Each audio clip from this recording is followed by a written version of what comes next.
you from beyond the Dune Sea. Who's your favorite Star Wars character? Is it Han Solo, captain of the mighty Millennium Falcon? I got one! Great, kid! Don't get cocky! Or the sinister Emperor Palpatine? I guess you never shoot first. My favorite's Luke Skywalker. Mine is Darth Vader. What about Jedi Master Yoda? What about Babu Frick? Hey, hey, hey! Hey, hey! Take flight in the Mandalorian's Razor Crest and fly out beyond the Dune Sea and discover who's your favorite Star Wars character.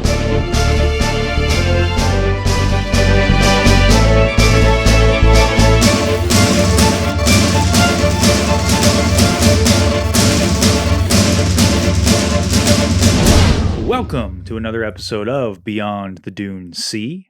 My name is Konnor. My name's Seth. And my favorite comment from last week, this was on our Maul versus Ahsoka video on TikTok. Leaf Harden says, well, he was only half the man he used to be, in reference to Maul.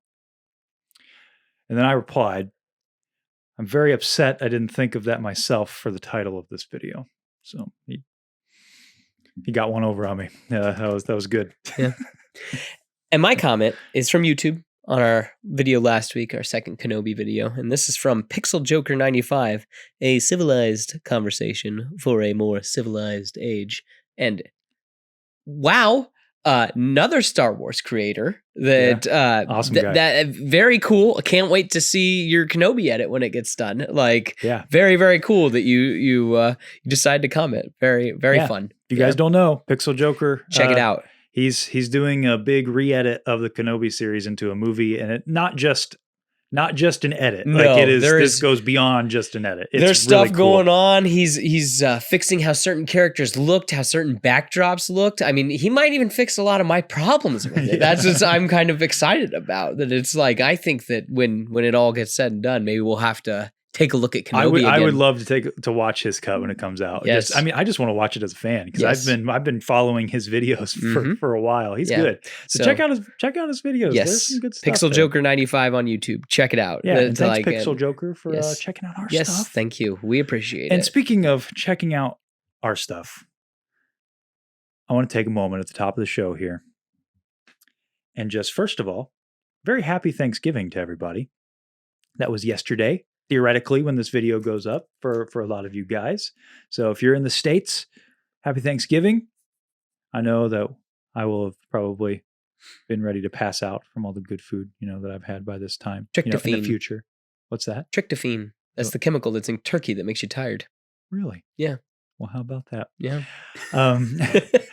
And speaking of Thanksgiving, it might be a little cheesy here, a little cheesy segue, but honestly, guys, we've been saying it for a couple weeks now, how much we're appreciative of you guys. And we usually say it at the end of the show as we're wrapping up. And, this time we wanted to bring it at the top of the show because we just hit 1,000 subs here on YouTube. Which, guys, I mean, it really puts us at a loss for words. We did our 500 subs, a special, if you will, was talking about Kenobi, which was last week. Yeah. The last 2 weeks. Yeah. We were like, hey, we'll know if we're on to something if we have 500 in a year. And been... Maybe we'd have to go back to the drawing board if we didn't or something like that. Yeah. And we're in 14 weeks in. Yeah. And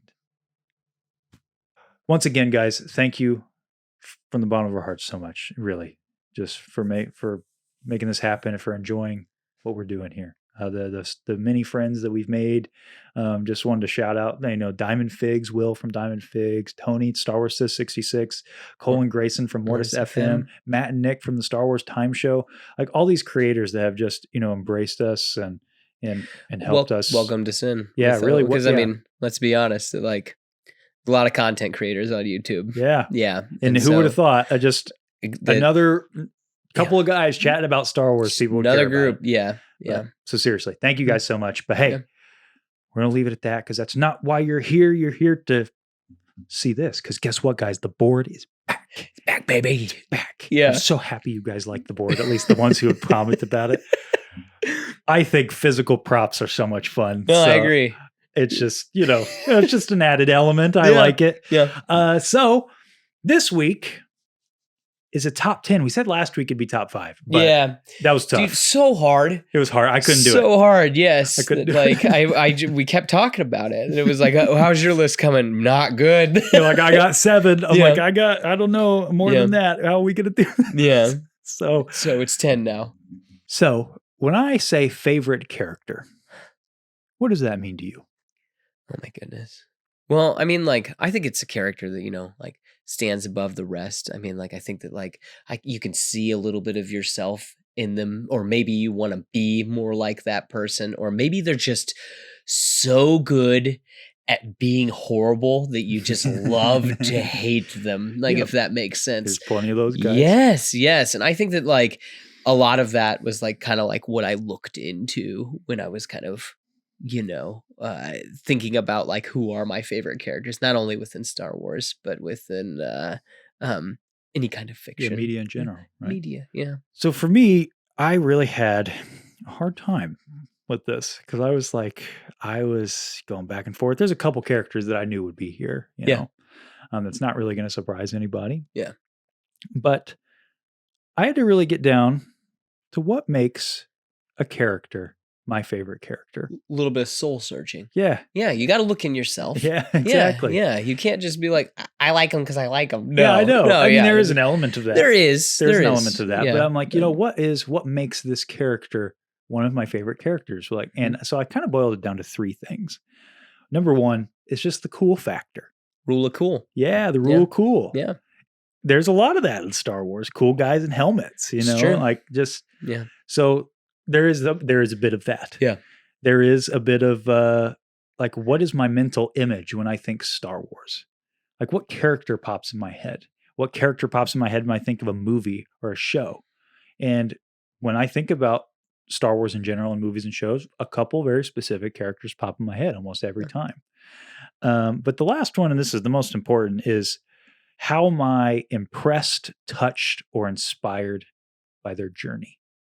Characters who have an incomplete journey don't speak to me as much, and they kind of frustrate me on some levels, I got you. And I'm a kind of a person where if the end of someone's journey is bad, falls flat, it ruins everything. It kind of makes it hard for the rest of that character. Yeah. So, which, I mean, at the end of the day, right? This list, by the way, it's not a tier list. It's just our very biased opinions. We're just rapping. That's all that's happening today. Yeah. And this is something really easy.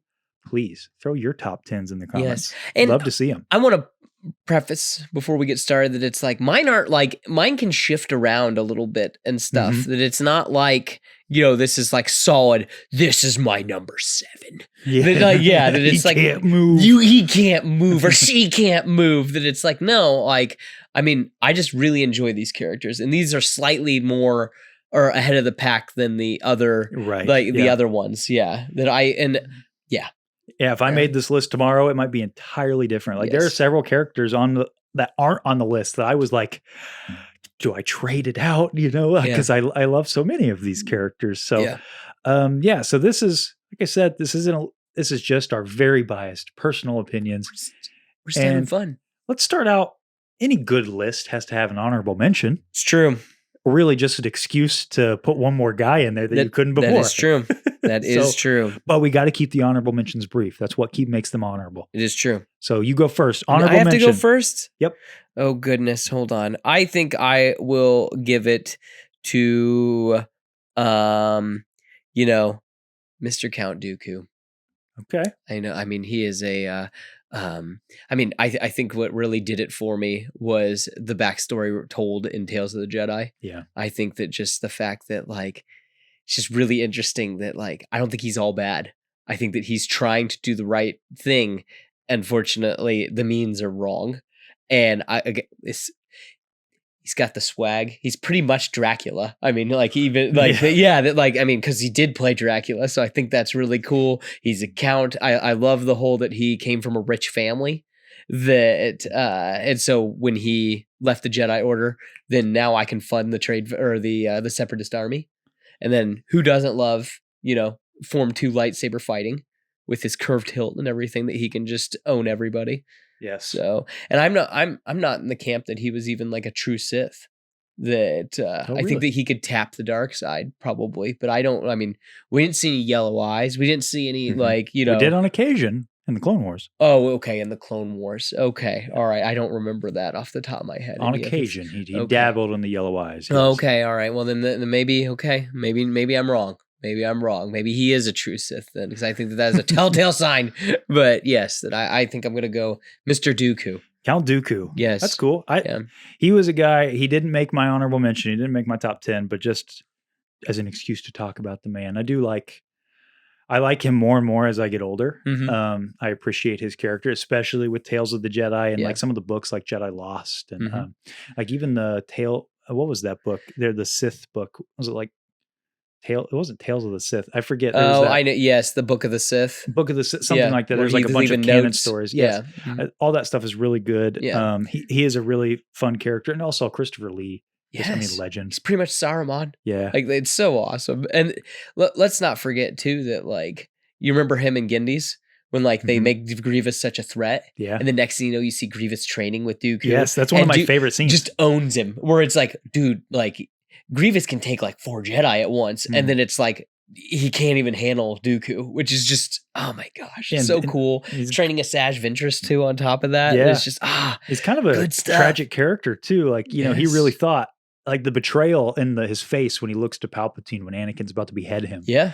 You know, Oh, like, yeah, I the- really thought that I was a part of the master plan. I forget what book it's from, but there's a book where it talks about like what's in it's his mind. The Revenge of the Sith Is it novel. the Revenge of the Sith It's novelization? like that 30 seconds is like 3 pages of like him putting it all together. That it's like he realized oh, no. I was never meant to be part of the Yes. plan. It was always Anakin. yes, It's that just, I was a gosh. means to the end. That like I helped fund everything, Yeah. and I was a figurehead. And not to But- mention, Dooku is part of the triad that was the reflection of Anakin Skywalker, the foreshadow. There was Mhm. Maul, who was the rage. Yes. You know, and then you have Grievous as the cybernetics. Yes. You know, the machine, the more machine than man. Then Dooku Then being the Dooku, fallen Jedi. The fallen Jedi. Yeah. Yes. It's good stuff. Good stuff. All right, Mhm. my honorable mention. I was prepared with a Oh, you have a character. little picture? I got a little picture for this one. Oh.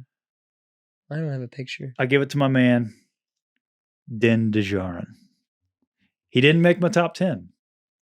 He did make my honorable mention. And so the reason why I didn't make the top 10, and the reason why he is an honorable mention is because I think in the future he could be in my top 10. Gotcha. But his story is incomplete. I gotcha. And I just mentioned about how I don't Yeah. like incomplete stories, which Okay. at right now, it's still going. Yeah. So it's not like they messed up or anything, Okay. you know. Okay. I like a lot of what's going on with Din's story. Yeah. I think there was a little fumbling in season 3. Yeah. Some of that. Okay. Yeah. But seasons 1 and 2, that story, I love his character. Good I love stuff. the build up of his character to taking off the helmet by his own accord. Yeah. You know, to Grogu at the very end of Mando season 2 Mhm. finale. I really like him. I really like that character, but Okay. he did not make my top 10. He is an Okay. honorable mention.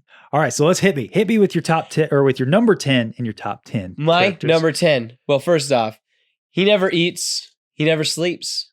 He only talks and boops and beeps. That is the man with the plan, R2D2. So, how I made my list is I've got things like I really broke down like who are my favorite characters? Who's my favorite Jedi? Who's my favorite Sith? Who's my favorite Rebel? My favorite bounty hunter? My favorite droid? My favorite Legends character?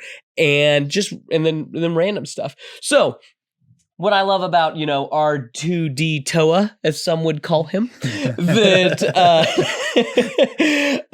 like, have you ever heard that whole thing that, like, the first 6 films are told from R2's perspective? Yeah. Because, and I again, he saves their butts so much that, like, and it's not just Anakin and Obi-Wan. He saves Luke and Leia. He saves Han. I mean, I love it. Man, he's a hero. He is a hero and a lot of fun. And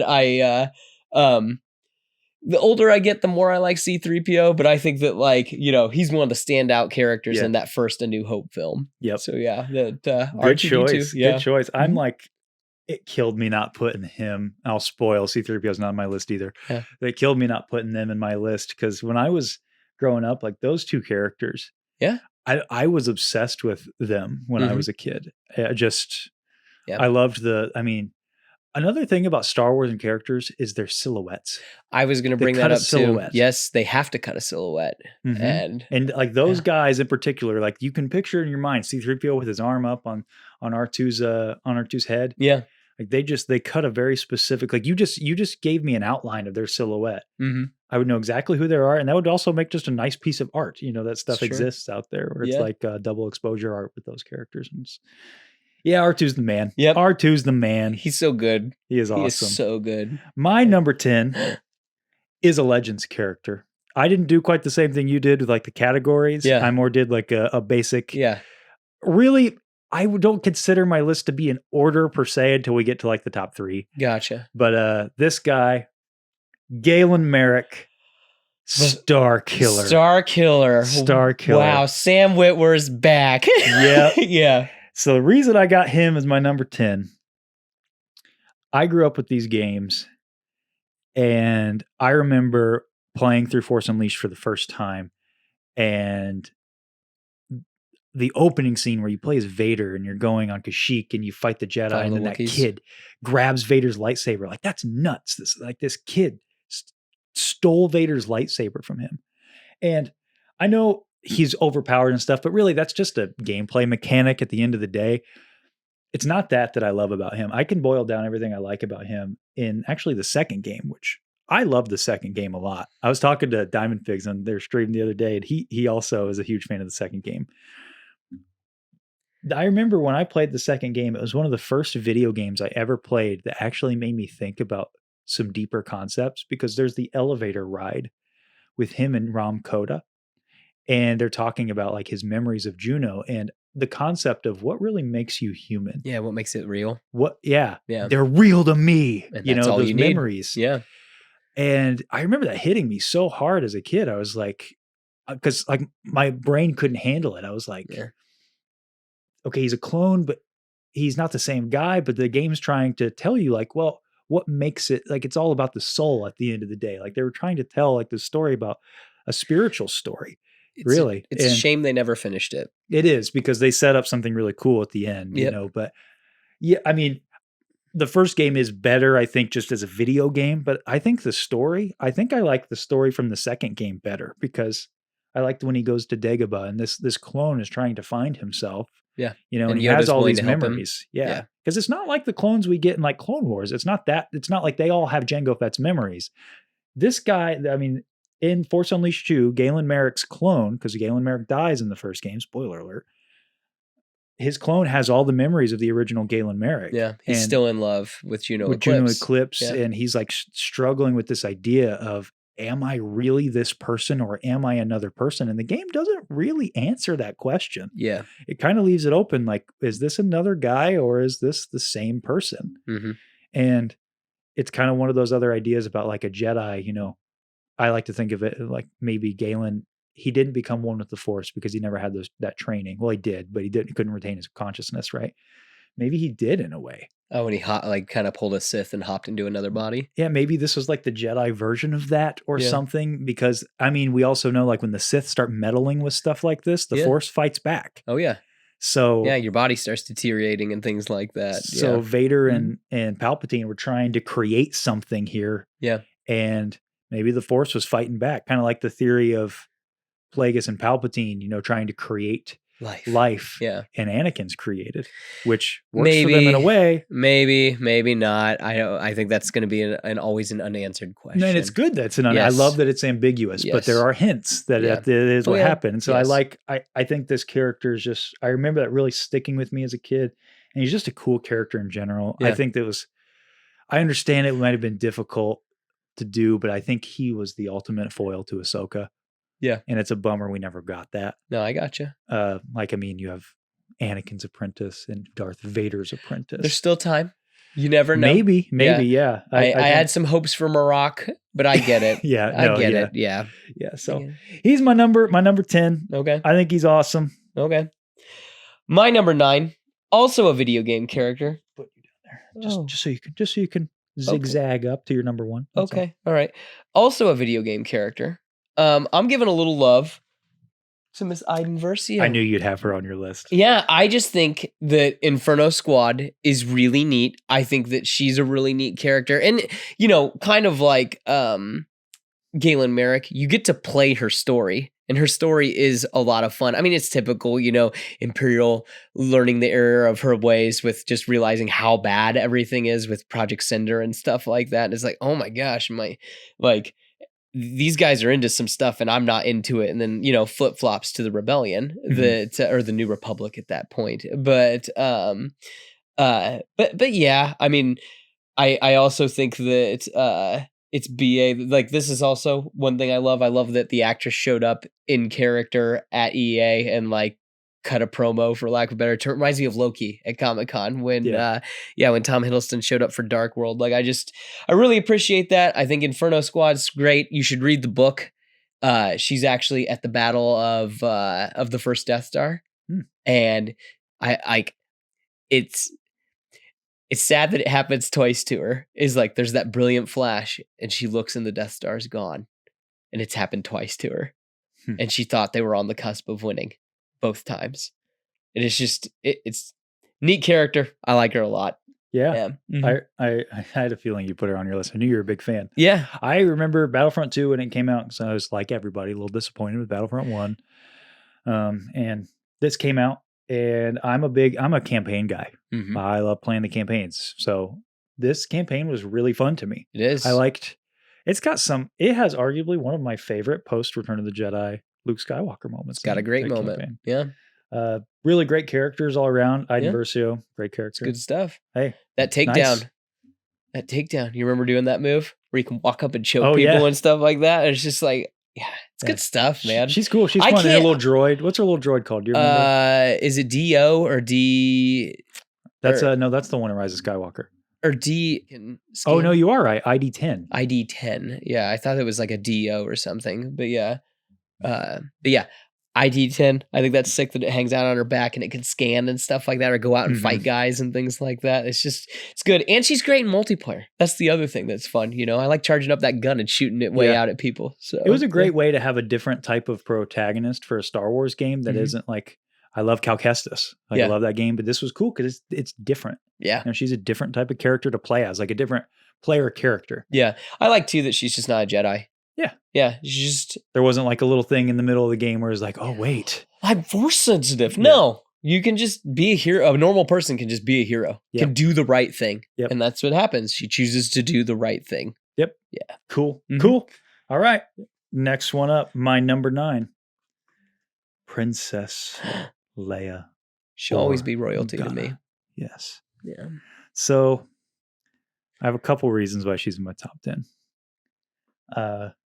So one, I mean, she's like the original awesome, like female character. BA. I got you. Yeah. You know what I mean? Yeah, like, no, I got you. She's like the template. Like her and Ripley. I was about to say. They're like the template. Yeah. And Sarah Connor. Because she still gets to look good and still have all that about her. But she's also not the damsel in distress. You know, she can go out there and take care of business. I think she is the best version of that. I love that about this character. I think that like it's such a fun little bait and switch because like we've talked about, Star Wars is fantasy. So we're rescuing the princess in the tower. It's Luke and Han Solo. And as soon as they get her, she's just like, get out, like, give me the gun. Exactly. Like, I'm going to do this. she shoots the vent and you know, she's the one leading the charge past that point. Yeah. And I like that she's both of those things. She gets to be the hero, the awesome, you know, taking care of business, but then she also gets to be that kind of dainty princess from time to time too. Yeah. Like she gets to be both of those things, which I think is really cool. But also, main reason she's in my top 10. She reminds me a lot of my mom. Something about her and her sass. Like my mom is like a very sassy person, but my mom is also the most caring and selfless person I know. And Leia has a lot of that, especially in the sequel trilogy. I get a lot of my mom from her in the sequel trilogy, you know, like she's bring him home, you know, cares a lot about her son. Yeah. She has a sense of duty.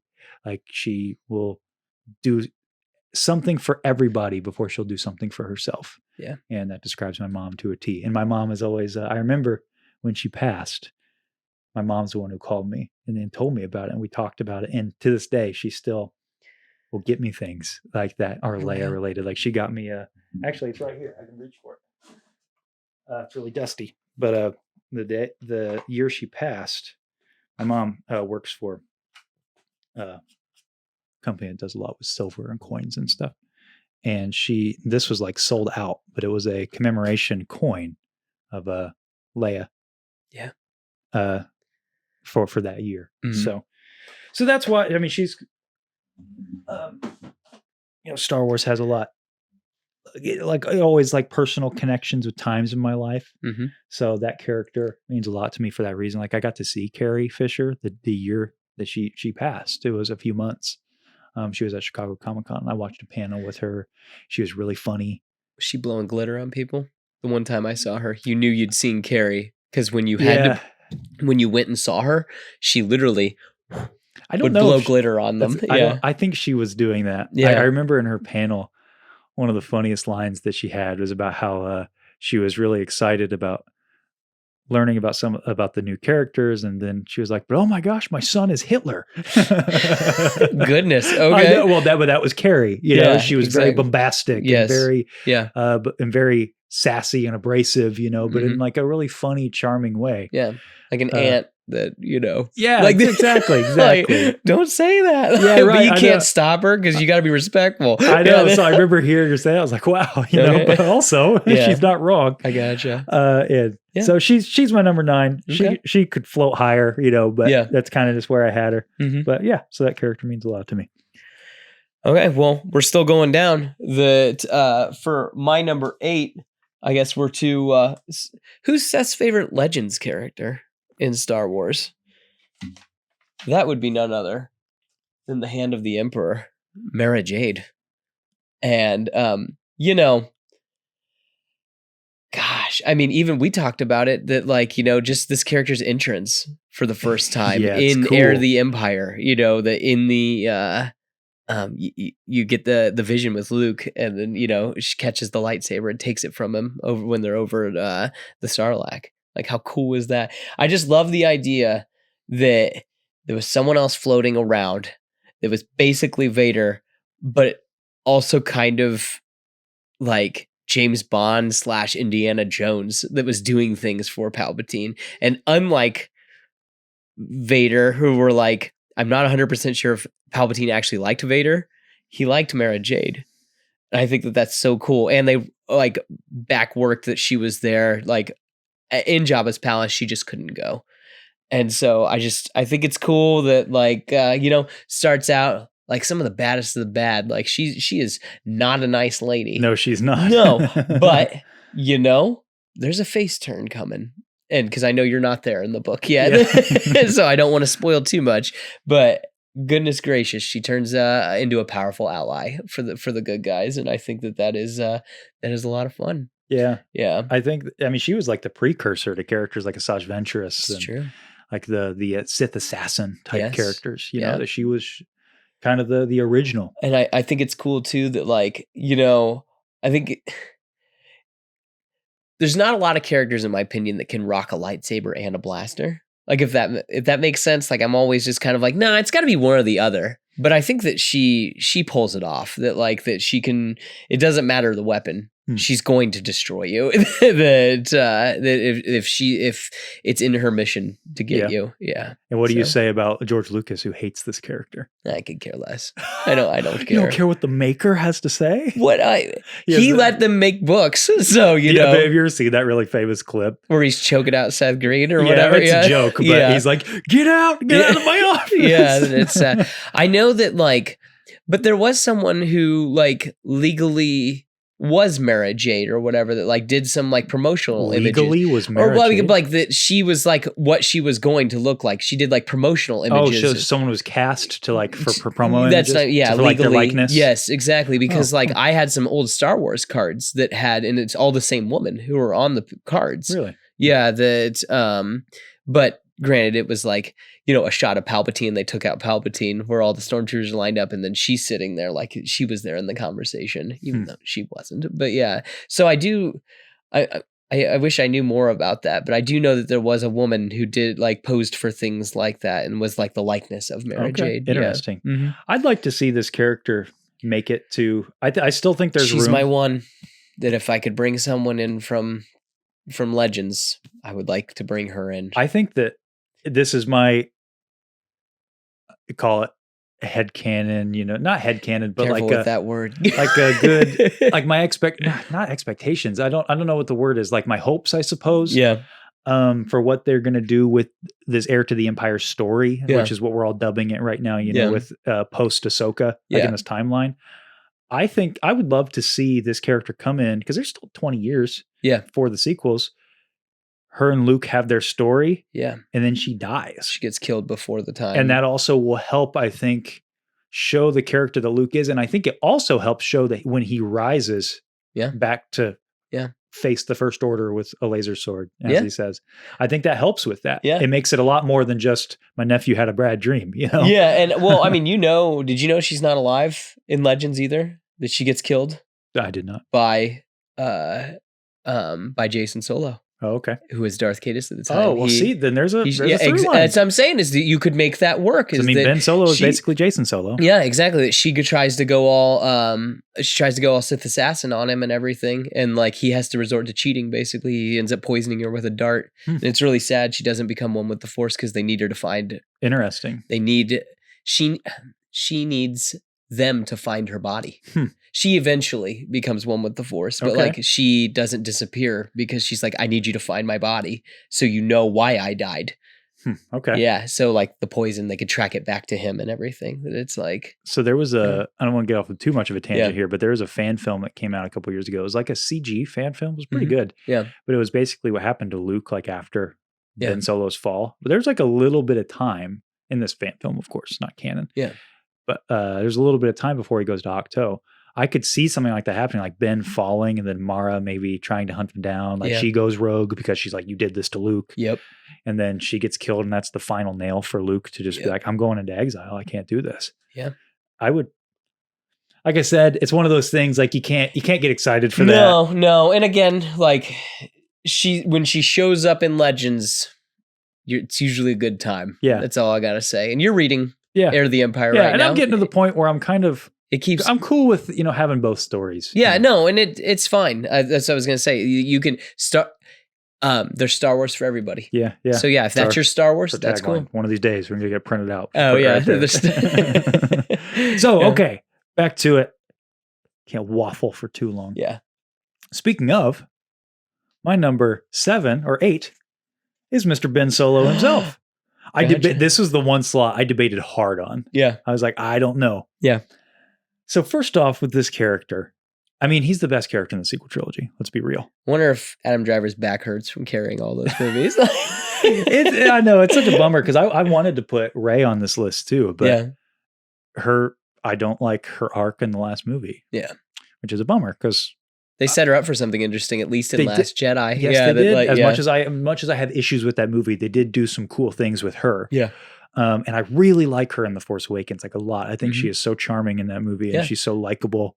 And and it's nothing. I mean, I still think the character is fun in Rise of Skywalker. It's just her journey, I don't think hits as much for me. Not the same. Yeah. So, but this character, on the other hand, I do think is the one thing in the sequel trilogy that feels planned.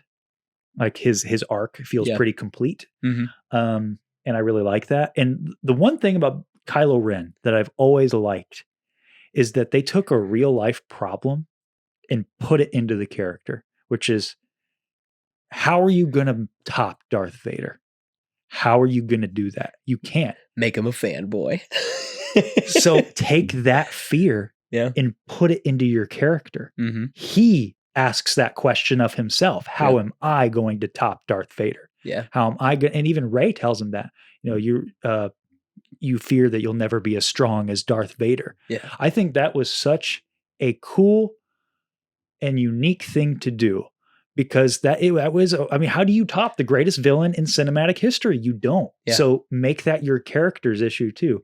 What a brilliant way to do it. What a brilliant way to write a character. And I think that tying him into the family too is really cool. I like the Rise of Kylo Ren comics. I really enjoy those. If you've not read those, it happens a little fast. It does happen a little quick. I mean, I wish it was 6 issues rather than 4 issues, but yeah, it's fine. Yeah. Those are really fun. Oh, go ahead. I really hate that when he's with the Knights of Ren the first time, he wears his lightsaber on his back like it's a sword. Yeah. I 'Cause hate it doesn't that. make any sense. It's like, Yeah, what? I hate that, but whatever, it's fine. It makes sense for the whole that like It's like the a broadsword. well, but or- like the passing, like Oh, yeah, yes. that it's that, Yeah.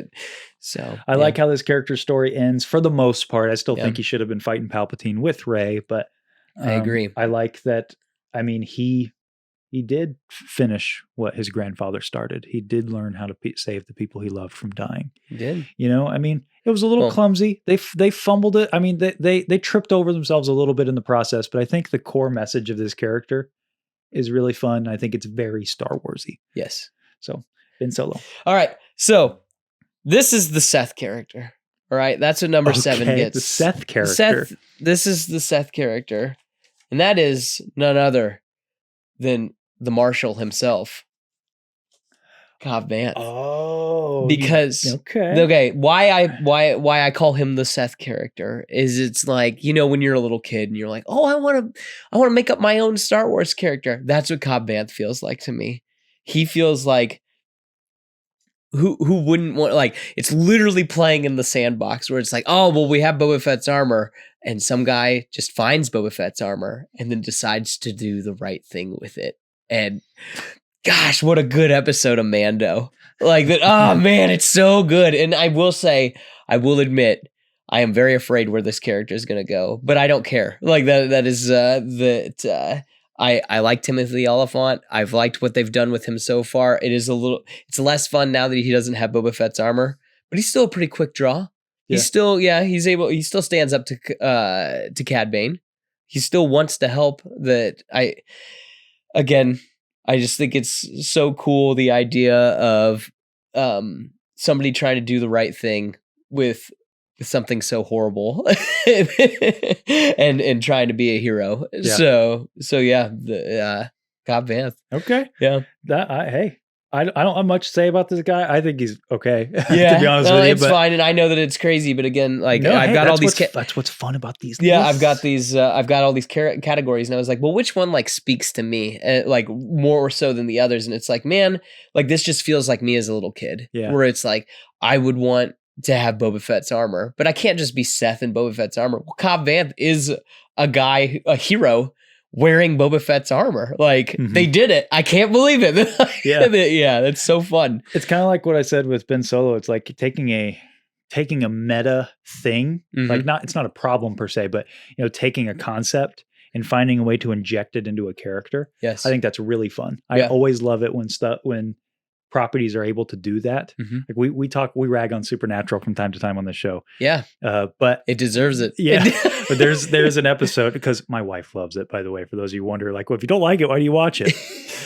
Hey, I think the first 5 seasons are really that's stellar. what we always say. Yep, is the first 5 seasons are stellar. But there's an episode where there's a play about them. Yes. And they're like injecting all these meta things about like what the fandom says about them. I think that stuff is so fun. So characters like Cobb Vanth, Ben Solo, finding organic ways to put that into a character and into a storyline. I'm all for that. I love that stuff. Good stuff. Okay. Number 7. I don't even remember who number 7 is. Oh yeah. It's my boy, Captain Rex. Look at that. Couple of T-boys. Yeah. The T helmets. Well, look at us. Who would have thought? Who knew? We didn't check. So Captain Rex is really just an avatar for Clone Wars in general. For me, like why I picked him. Okay. I like Captain Rex. I mean, you always see behind Seth. That's my figure there. He's right there. Captain Rex. Yeah. That was my holy grail figure for forever. And then Hot Toys announced one of those because the Sideshow one is very similar. And I was like, that's it. We talk about Mike, the guy who owns the toy store on the show sometimes. And I was telling him, every week, hey, have you gotten, when he's going to ship yet? Because that character, he looks cool. He's got the cool factor, one of the things I mentioned, right? But he also has a really touching story. I love that he's the hotshot captain, in the beginning, and doesn't really want anything to do with Ahsoka, and then their journey together and his journey with Anakin and the Jedi. And the scene that gets me every time I watch it is in Siege of Mandalore, when the ship is crashing and all the clones want to kill Ahsoka and want to kill Rex. And he's like yelling, he's like, these are my brothers. Like, what are we going to do? They'd rather die. And Ahsoka says something along the lines of like, these are good. They're good soldiers, Rex. And I'm not going to be the one to kill them, something like that. And then takes off his helmet and he's got the tears just streaming down his face. And it's like, that to me is everything Clone Wars is. Like, there's a person behind that helmet. There's a person, there's a human being there who has their own thoughts and experiences. And that's the tragedy of the clones, you know, is that they were cast aside. They were put into this war and then cast aside.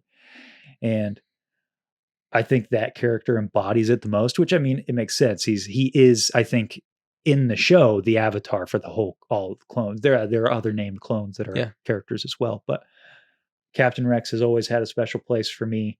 I mean, he's basically, I think, the spiritual successor to Fordo in the Genndy Tartakovsky show, you know. And yeah, I love this character. I like that we got just a little bit. I love that they had the care and attention to make his costume in live action for Ahsoka. You know, even though he only had 2 shots, still cool. And Tim got to have a couple lines. Yeah, you know, I think that's awesome. Yeah. I really like that character. He's basically Jango Fett too. You know, I mean, he's got the double blaster. He's the most like him, I think, of the clones. So he's my favorite clone by far. He's always been my favorite clone. And yeah, I think there's a lot to that guy. And I hope we do see him in the Mandoverse. I don't know if he's going to be super old or if maybe there's the de-aging thing as they get older. I don't know. Yeah. But anyway you slice it, I'd love to see it. Yeah. And I just think he's a cool That'd be pretty cool. I was, that concept art of them sitting on the wolves, Ahsoka and Rex. I'm still waiting for that. Yep. And maybe it's coming. It's going to happen. I think he's waiting to pull out all the stops for the movie. Yes, I think he I wouldn't be surprised if we get him in it. Yes. As like a general. Yes, or something. Number 6. My number 6. Well, this is you've kind of already talked about him, and this is like I wanted to represent like kind of all eras of Star Wars too in mind, so I had to go with Mr. Ben Solo, Mr. Kylo Ren. I mean, as you said, his character is the most thought out. He has the rule of cool. Also, that lightsaber, I remember hating it. I remember my mom even called me because like everyone was talking about that trailer and she was like, everybody at work wants to know what you think about that lightsaber. And I just go, if those come out that they are exhaust ports, I'm fine with it. If it's not, it's the stupidest thing in the entire universe. They are exhaust ports. And I'm like, thank God. But like it roars. I think he has the best outfit in like, like cutting silhouettes you were talking, especially in Force Awakens. He is I love the hood with like the with the skin tight under tunic that's got all the ribs in it and everything, and like all that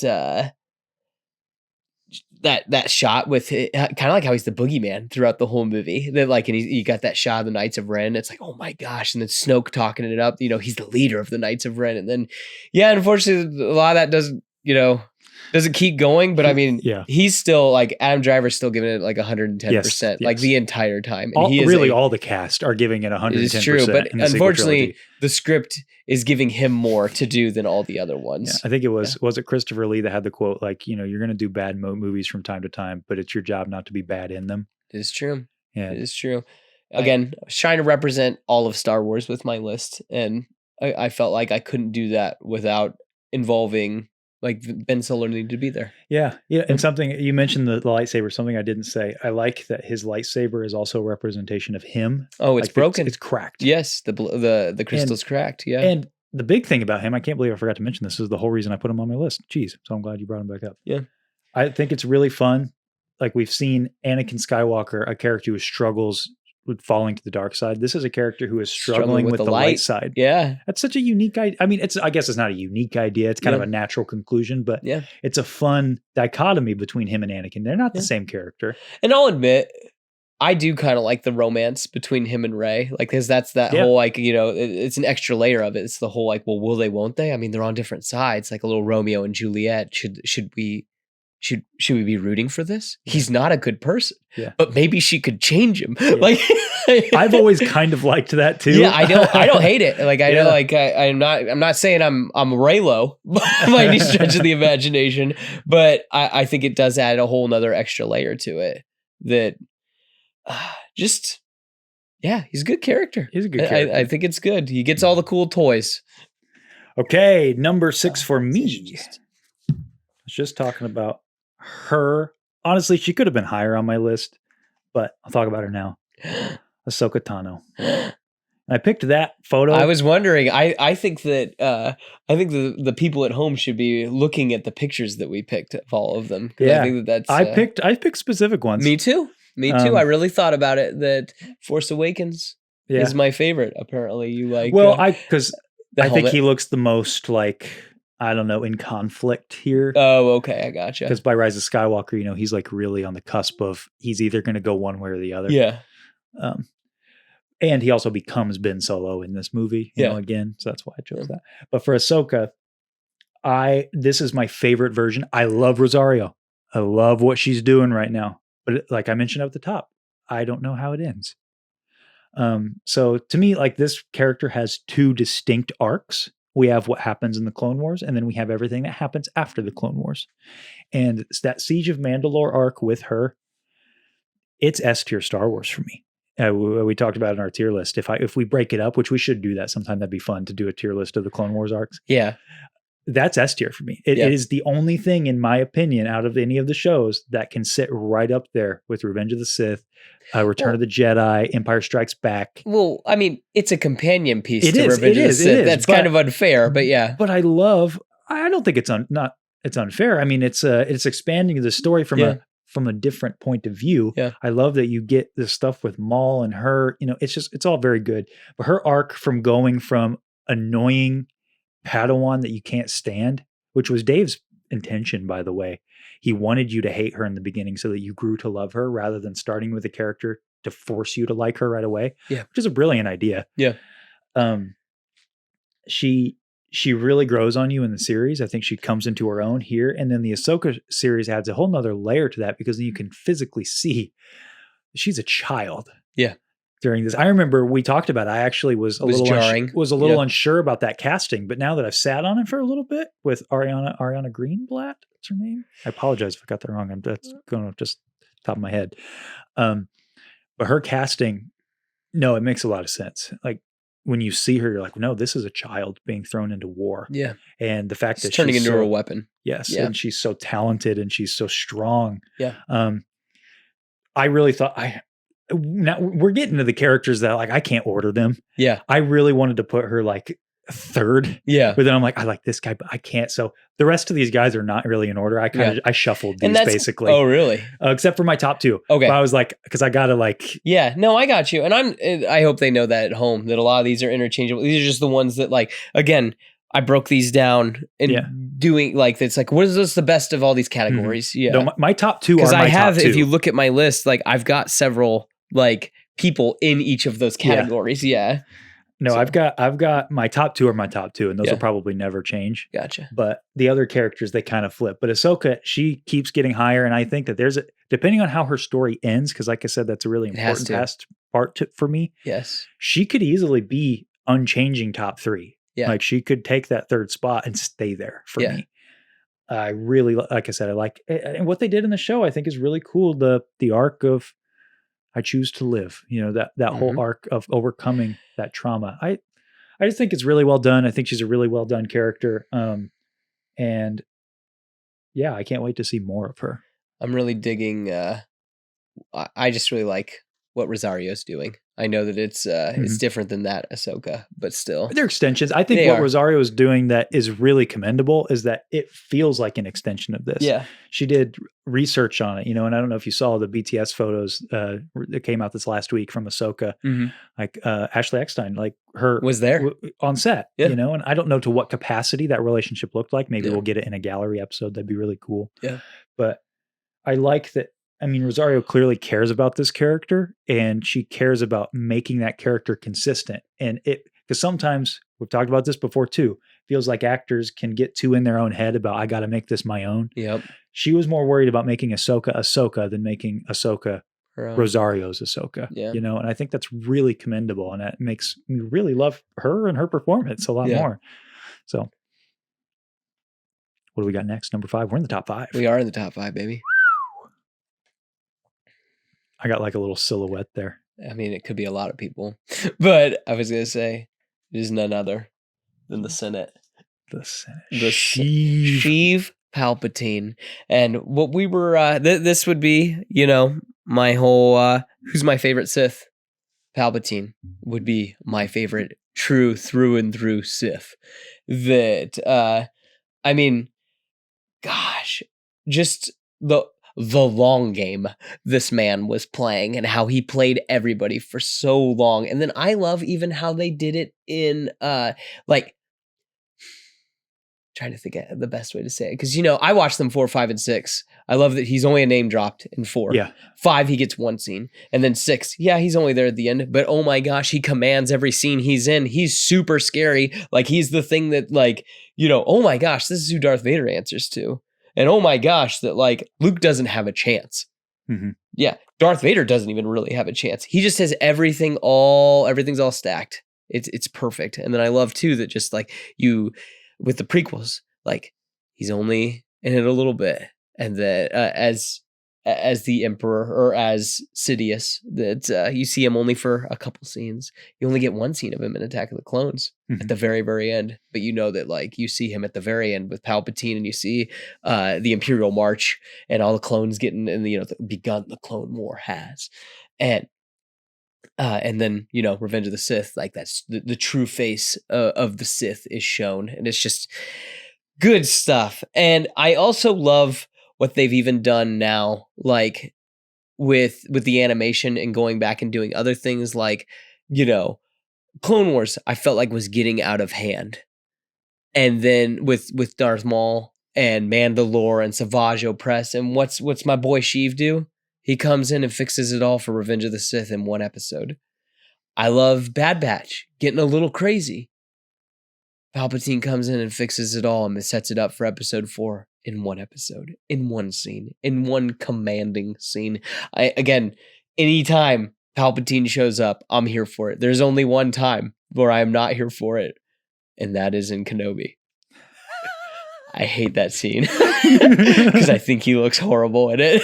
Yeah, but you like the scene itself. Yes, right? I do. But any other, I love that he reprised his role for Bad Batch, for Rebels, for Clone Wars. I'm here for it. Actually, he's in it in the Siege of Mandalore. Because I was going to say, yes. Tim Curry had played him in a couple episodes and other things. So, yeah, Sam Witwer had also played him in some stuff. Yeah. So, but anytime Ian McDiarmid's there, I'm here for it. I just, I love to hate this character, and that is why, he's my Sith. Well, that leads me to mine. No way! Look at us now. Okay. All right. Do it. I've got the same scene that I pulled here too. Yeah. I'm with you. Ian McDiarmid is a Star Wars treasure. He is. He is. Yeah. There are a lot of characters that they have to be played by different actors over time, just by nature of how long, time. This man, like Anthony Daniels, he is the guy. Well, what's cool is he played an old guy when he was young. Yeah. And he played a young guy when he was old. Yeah. Well, he was the right age. Yeah. Well, kind of. I feel like that they aged him down a little bit, but still, I just think that's kind of wild. Yeah, I know. Yeah. I love this character because Star Wars has both the evil for the sake of evil villain and the sympathetic villain. Yeah. At the same time. This man's a problem. Yeah. Yeah. They're sometimes, in the age of Thanos's, and stuff, sometimes because that's fun. It's fun to agree with the villain. That gray villain. Yeah. Yeah. But this guy sometimes this is what you want. Yeah. I think more often, I think that the sympathetic villain should be used sparingly. This is the guy, like in a classic story, because you need classic stories that last for generations. Good and evil. You need evil. Yep. You need that guy that you need to beat. And what do you need to do to beat them? Well, many stories have different interpretations for what you need to do to beat them. This story has a very specific interpretation of how to beat this guy. And I think he's the character I would compare him to most to is Sauron, because Sauron, the big thing with Sauron is he could not foresee the good guys doing the good thing. Yeah. It didn't process in his mind because there was a lot of question, how could Frodo and Sam sneak into Mordor? Yeah. It's because it never crossed Sauron's mind that they would try to destroy the ring. Yeah, that they would just use it against him. And it never crossed. She was always waiting for Vader to betray him, but he never expected Vader to kill him to save his son. Yeah. And that's the key. That is the key difference. It's always the intention. It's the heart. Mm-hmm. And Sheev can't, it's like he cannot, just like the Jedi are blinded by his evil. Yeah. He's completely blinded by the good. By their light. Yeah. And when Vader makes the choice, he's so in it, because he's like, I'm in command, I'm here. And he's just letting the dark side flow through him. And Vader doesn't betray him to usurp him. He betrays him to be the hero. Yeah. And, you harken back to Revenge of the Sith. It's almost shot for shot. He's looking down. The roles are flipped. Yeah. He's looking at Mace, who's standing over Palpatine, and looking at, Palpatine, who's standing over Luke. And it's just like, am I going to make the same decision? No, I'm going to do the right thing this time around. Exactly. Yeah. It's just beautiful. He's a great conduit for this. It's poetry. It rhymes. Yeah. We need to have a soundboard and just click that every time. No, this guy, I love this character. I'm also here for as much as this guy wants to. I don't even care. Like, yes, Rise of Skywalker, I get it, but he nails it. He nails it. That opening scene. It's awesome. I don't care. It's awesome. I don't care. Yeah. You say what you want. I openly wept. I'm not joking. My wife will tell you that when that trailer, I was at Celebration, and at the very end, when when Luke says, not all of us are gone, is that what he says or something like that? No one's ever really gone. Or no, yeah, Luke says no one's ever really gone. Then you hear the Palpatine laugh, tears just down, because I met him. Have I ever told you this? Yeah, that I was at, I think it was Celebration 5 or 7, one of those two. It was in Florida, and it was the first one he ever went to, and that's why I went. And I remember I waited, and I dressed up as Anakin, and I put my stuff down, and I looked at him. I was the third person in line, and I went into the thing, and I put my stuff down. I looked at him, and he just looks at me, and he goes, "It's my young apprentice." And I was like, I was just like, I snapped a picture, and I was like, "I really appreciate you coming." And he was like, "I appreciate you coming." And and that was it. And I was just awesome. He's not going to remember that, but oh my gosh, that's there. That is I just the fact that he looked at me long enough. Mm-hmm. And I know that has nothing to do with the Palpatine character, but this matters. It matters to me too. But it kind of does, though, at the same time, where it's he still has that in his head, that it's he looked at me and he knew exactly who I was supposed to be. Yeah. Yeah. It's that stuff means that is so much a part of why I love Star Wars, is the people behind it. Yes. Too. And everybody here, I think they all care. They do. Genuinely. They really do. Yeah. He might care a little more about The Last of Us right now, but or maybe being Reed Richards. but no. Yeah. Since we talked about my favorite Sith, I have to talk about my favorite Jedi. Who's it? Oh man, wait, I gotta. Yeah, I think I know who it is. Put it up there. Well, I'm gonna guess. I think this Jedi, is really actually the really what it means to be a Jedi, a true Jedi. That I think that all other, I think that he's the golden standard, and that person's Qui-Gon Jinn. It's not. I'm just lying. It's Obi-Wan Kenobi. Anyway. You son of a gun. I got you. I got everybody at home. Seth doesn't really like Qui-Gon. You know why? Because in my opinion, Obi-Wan Kenobi is actually what it means to be a Jedi. What loses his best friend, loses his job, loses all of his friends.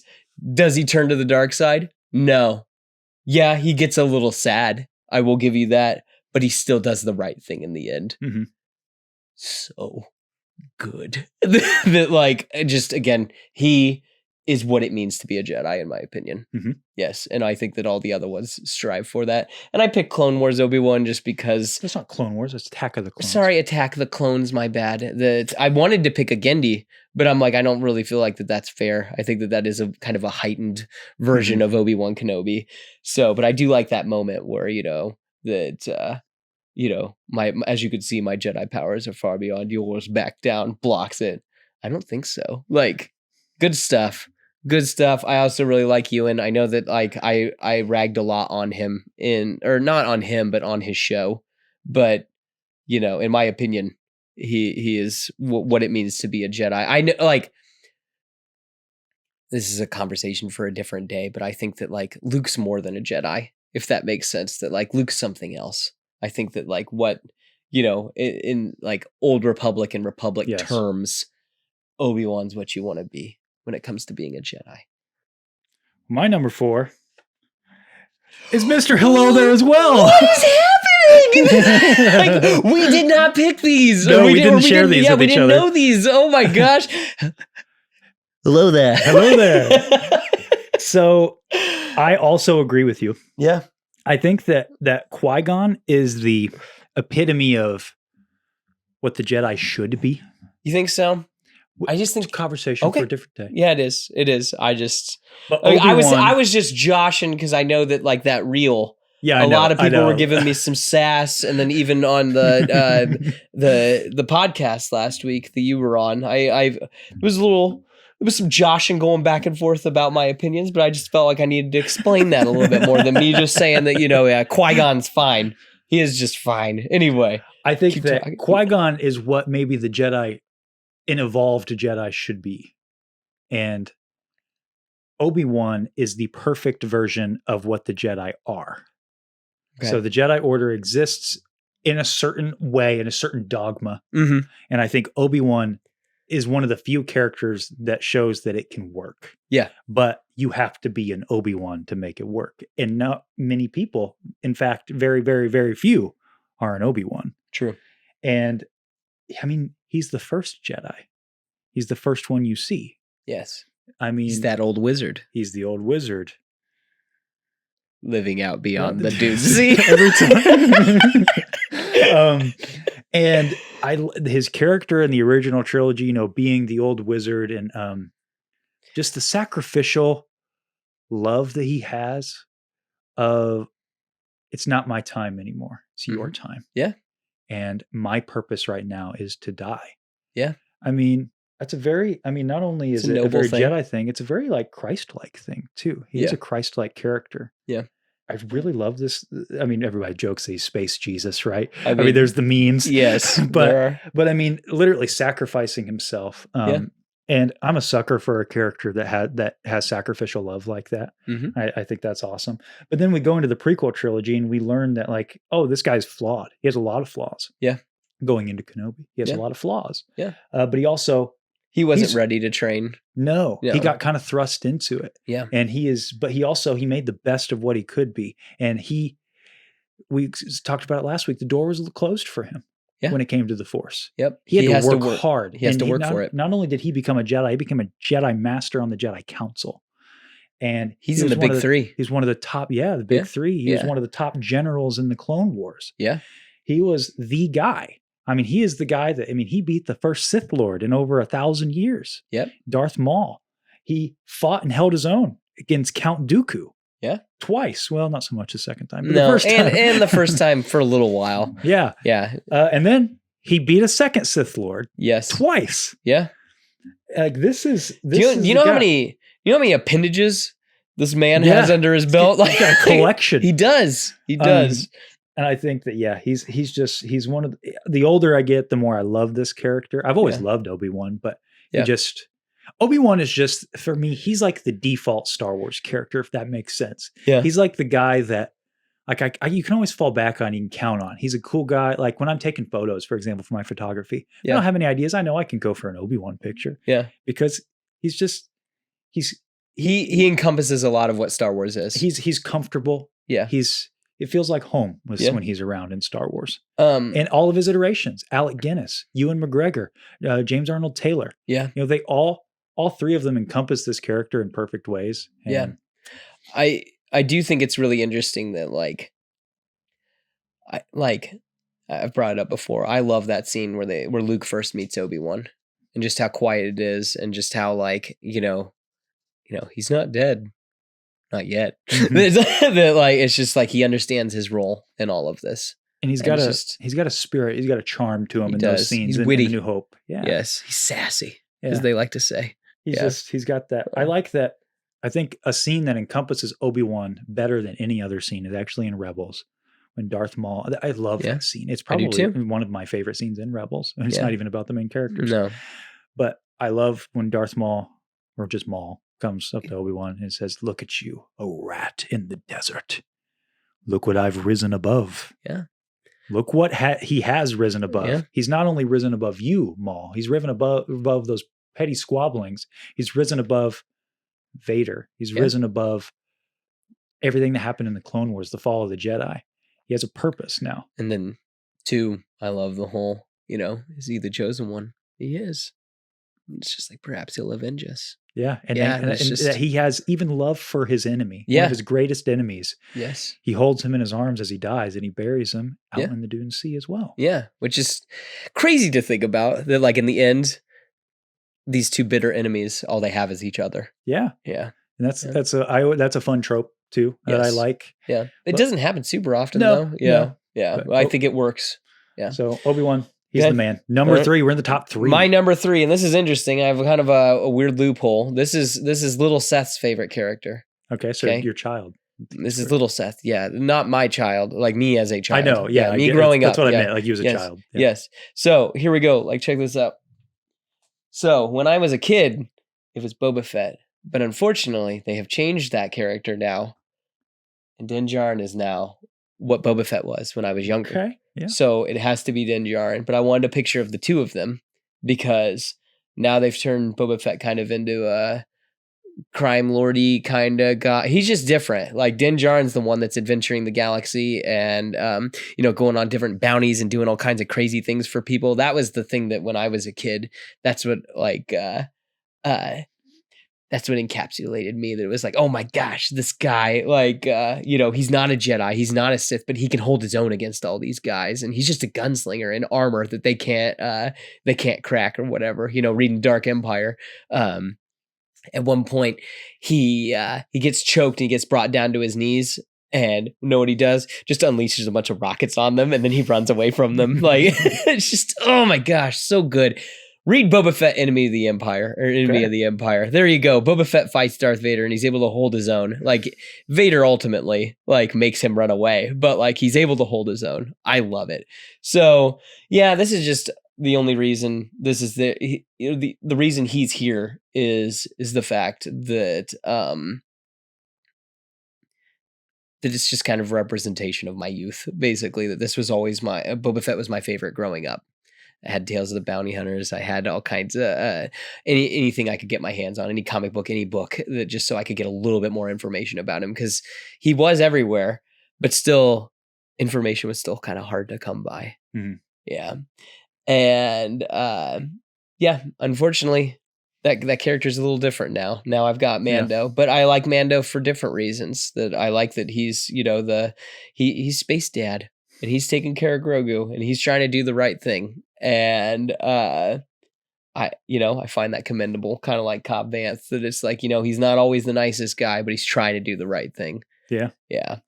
No, I didn't mention that in mine when I brought up Din, but I think that's another cool thing that they did with a character, like a meta thing, because over time with the prequels, like Boba Fett changed. He was no longer, he had backstory now, and he was a lot different of a character, and they had a different direction to take him. But the idea, when he's getting brought to his knees, they say that he was a stormtrooper, which is interesting. Okay. Yeah. It was like that. There was hints that he was that he was a stormtrooper at some point. Yeah, I remember that was... You could work that back, that it's like, oh, maybe he was a clone trooper. Maybe he was a... Yeah. Well, I wonder if the reason why they did that was because, his armor, so the original proto armor, he was supposed to be an elite stormtrooper. Exactly. That's the original design. But it was too cool to be just a soldier. Yeah, he has to be a whole character. Yeah. So I think that if I had to guess, I'm sure there's information about this out there, but Favreau probably was like, the idea of Boba Fett is kind of gone. It's lost in the ethers. But what if we took that and made a character of that, of the thought of Boba Fett? And that's Din Djarin. That is why he's here. That's why he's my number 3, because, young Seth was into that, the spirit of No, Boba I think Fett. that's cool. I think there's a good chance Din makes it into my top 10 after his and done. I don't know, and I'm with you too, that I didn't care for Mando season 3, but there's a couple good episodes, but gosh darn it, I like when the season 1 and 2 a lot, and I like what he did in Book of Boba Fett. So yeah. Well, you're never gonna believe this, but no, no, I'm kidding. Yeah. So, this is gonna be wild. No, so this is the one that I thought of the most. because I knew where my top 2 were. The Yeah. rest of them I kind of had. I was like, Qui-Gon shifted out of there. Maul shifted out of the list. Yeah. So spoiler alert, they're not in my top 3. This character, though, I kept coming back to. And I'm like, I had to really sit down and think, why do I like this character? Yeah.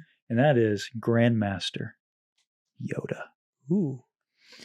What I love about Yoda, a few things.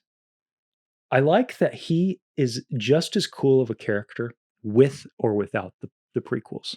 What I mean by that is I really tried to put myself in the headspace of somebody who had never seen the prequels because I watched them all at once. I watched 4, 5, 6, and then 1, 2, 3. Because I've told the story before, I kind of became a fan at the time Revenge of the Sith was about to come out. Yeah.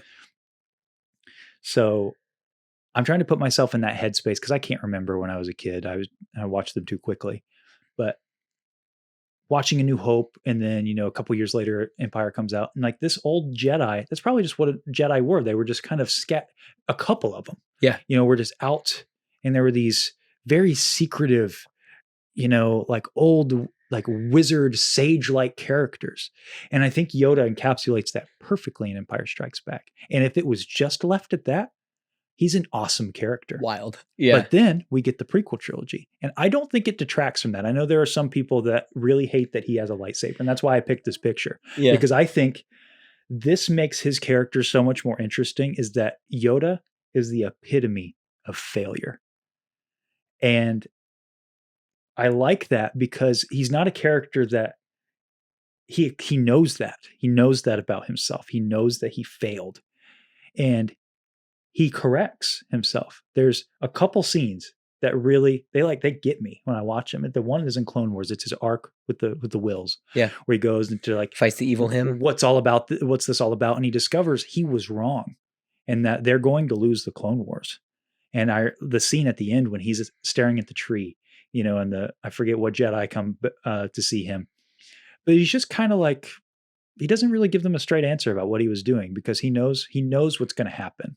Like he knows they're going to lose. He doesn't know how it's going to happen, but he realizes this was kind of my fault. And this is now our destiny. We have to lose. Mm-hmm. And Yoda is the one, he led the battle in Geonosis. Probably the most Jedi who have died in. Well, I know Form 6 of lightsaber fighting was destroyed because so many died at Geonosis. Oh, I didn't know because it's kind of a generic fighting style. Okay. And it's like, no, we need to, now that we're at war, we can't just do this anymore. Yeah. Yoda thought that just the mere presence of that many Jedi would be enough for the Separatists to stand down. And that was Yoda's hubris, was he got so engrossed in the politics in their own pride. And it wasn't. The Dooku did not back down. Yeah. And he slaughtered so many. And there's a quote here I actually took. This is from that book that I couldn't remember earlier, something with the Sith. And it's from Dooku. And he says, "The Jedi Order's problem is Yoda. No being can wield that kind of power for centuries without being complacent at best or corrupt at worst. He has no idea that it's overtaken him, that he no longer sees all the little cumulative evils that the Republic tolerates and fosters, from slavery to endless wars, and he never asks, why are we not acting to stop this? Live alongside corruption for too long and you no longer notice the stench. The Jedi cannot help the slaves on Tatooine, but they will help the slave masters." Dooku, Yoda's former Padawan, to Darth Sidious. Dang. And it makes, but again, Yoda's failure, but that's not the end of the story. Yeah. He realizes what he has to do. And what does he say to Luke? Like, a Jedi wants not these things. Yeah. Adventure. Excitement. Excitement. A Jedi craves not these things. And then, but the quote from him that gets me the most on the original trilogy is, "War does not make one great." This was a grandmaster during a war. Mm-hmm. For him to say that means that he sat on this for 20 years, his failure. And I love there's from the Certain Point of View book, talks about his cane, how his cane was originally a joke. He started carrying it because the people in the Jedi Temple viewed him as this feeble old man. But now it's ironic because it's not so much of a joke anymore. Yeah. He is this old man who failed the galaxy. Mm-hmm. And then my last point about him, I think that they bring his story full circle in the sequel trilogy. It is my favorite scene in the sequel trilogy. I remember that was the one thing when I was sitting there during The Last Jedi, when that camera sweeps across and you see his ears, I perked up. I was like, "Oh, we're about to get some Yoda. That's so cool. And he's a puppet again. But what's his whole message? It's about failure. It's about teaching Luke, hey, this old way, that's not what Jedi are. It's not books and dogma and following a code necessarily. Jedi are more than that. You can be more than that. And he's the one who calls the lightning on the tree, and he tells her, like, tells Luke, not only do you need to pass on what you have learned, but also the failures too. Mm-hmm. And you haven't done that. You haven't heed my words not, did you? Pass on what you have learned. And failure, the greatest teacher. Failure is the greatest teacher. And I think that scene is so good for both of those characters, but even more so than Luke. I think it brings Yoda to just a full circle. And I love when a character has a definitive full circle moment like that. And then his little moment in Rise of Skywalker is kind of the cherry on top with the Jedi voices. It's another cool scene that I like from the sequels.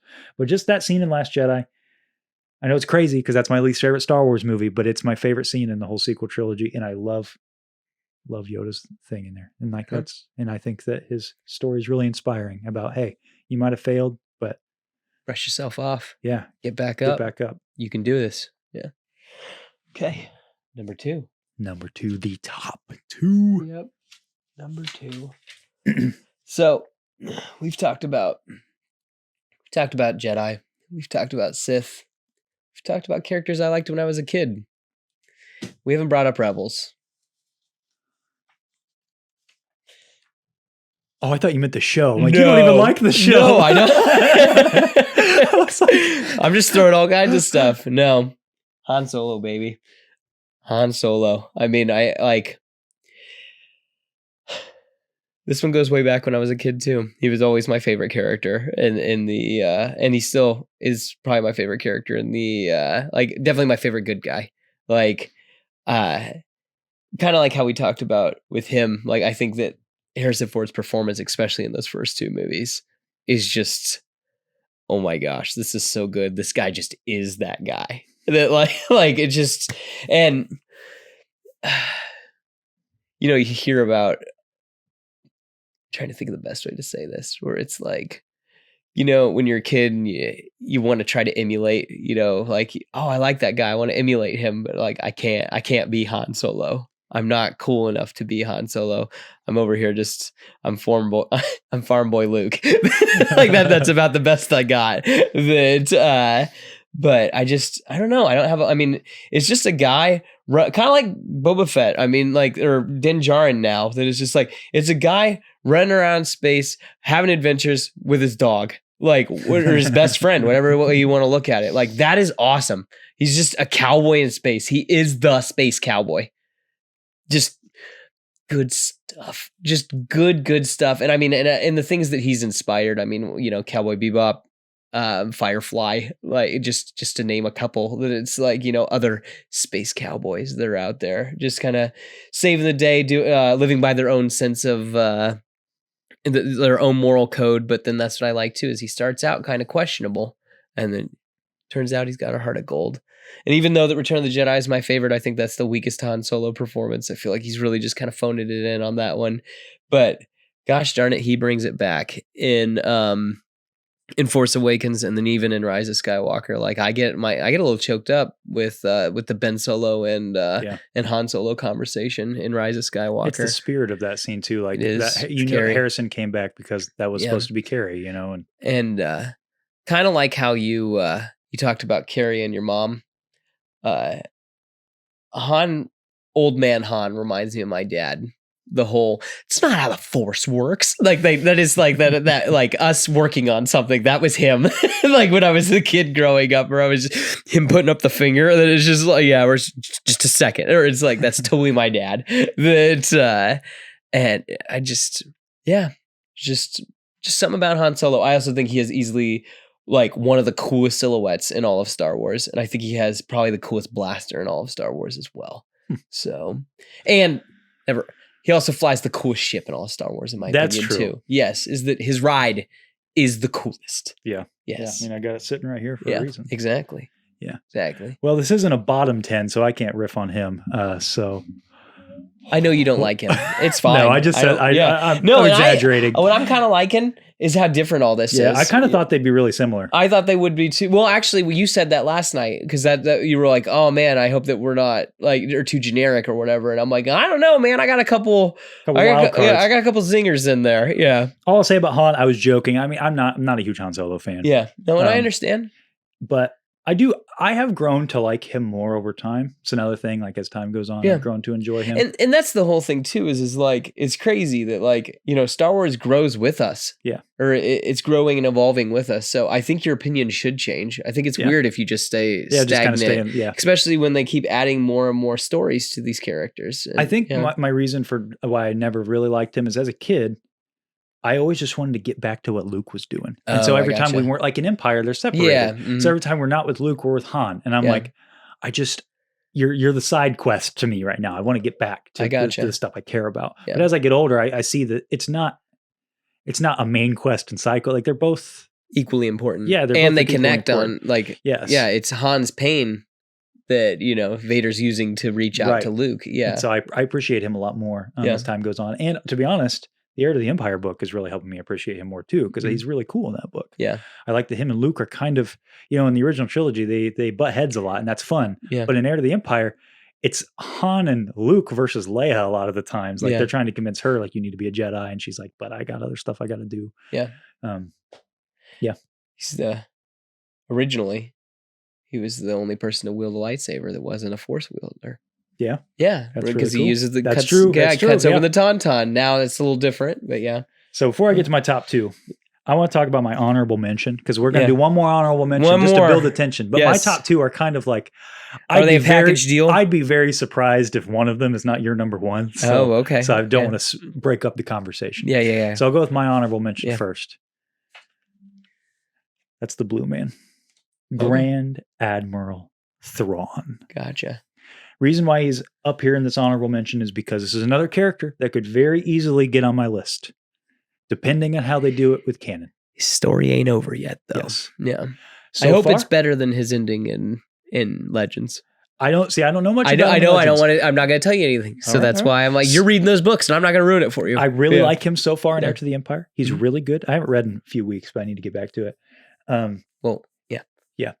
So he's really good in that book. That's where I chose this photo, because it's more like the Legends photo. But I really like what Lars Mikkelsen did in Rebels. He's one of my favorite parts of that show. He's really fun, and I really like him in Ahsoka. But we don't get much of him in Ahsoka. But that last speech that he gives to Ahsoka, it's cold, baby.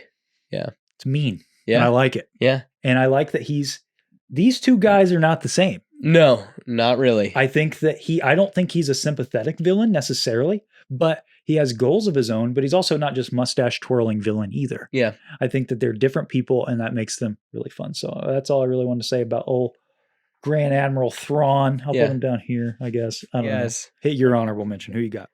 I mean, we spoke about her, but I feel like that Princess Leia needs to be up there. That's your honorable. Yes, that I really wanted to get her onto the list.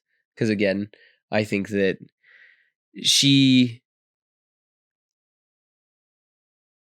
that strong character done right. Yep. If that makes sense. And I feel like that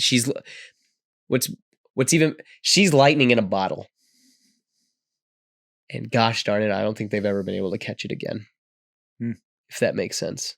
That not only in Star Wars, I think that you have Ripley, you have Sarah Connor, you have other really BA women, but I mean, Princess Leia is something special. Yeah, and I think that we need to. I think a big part of her is Carrie.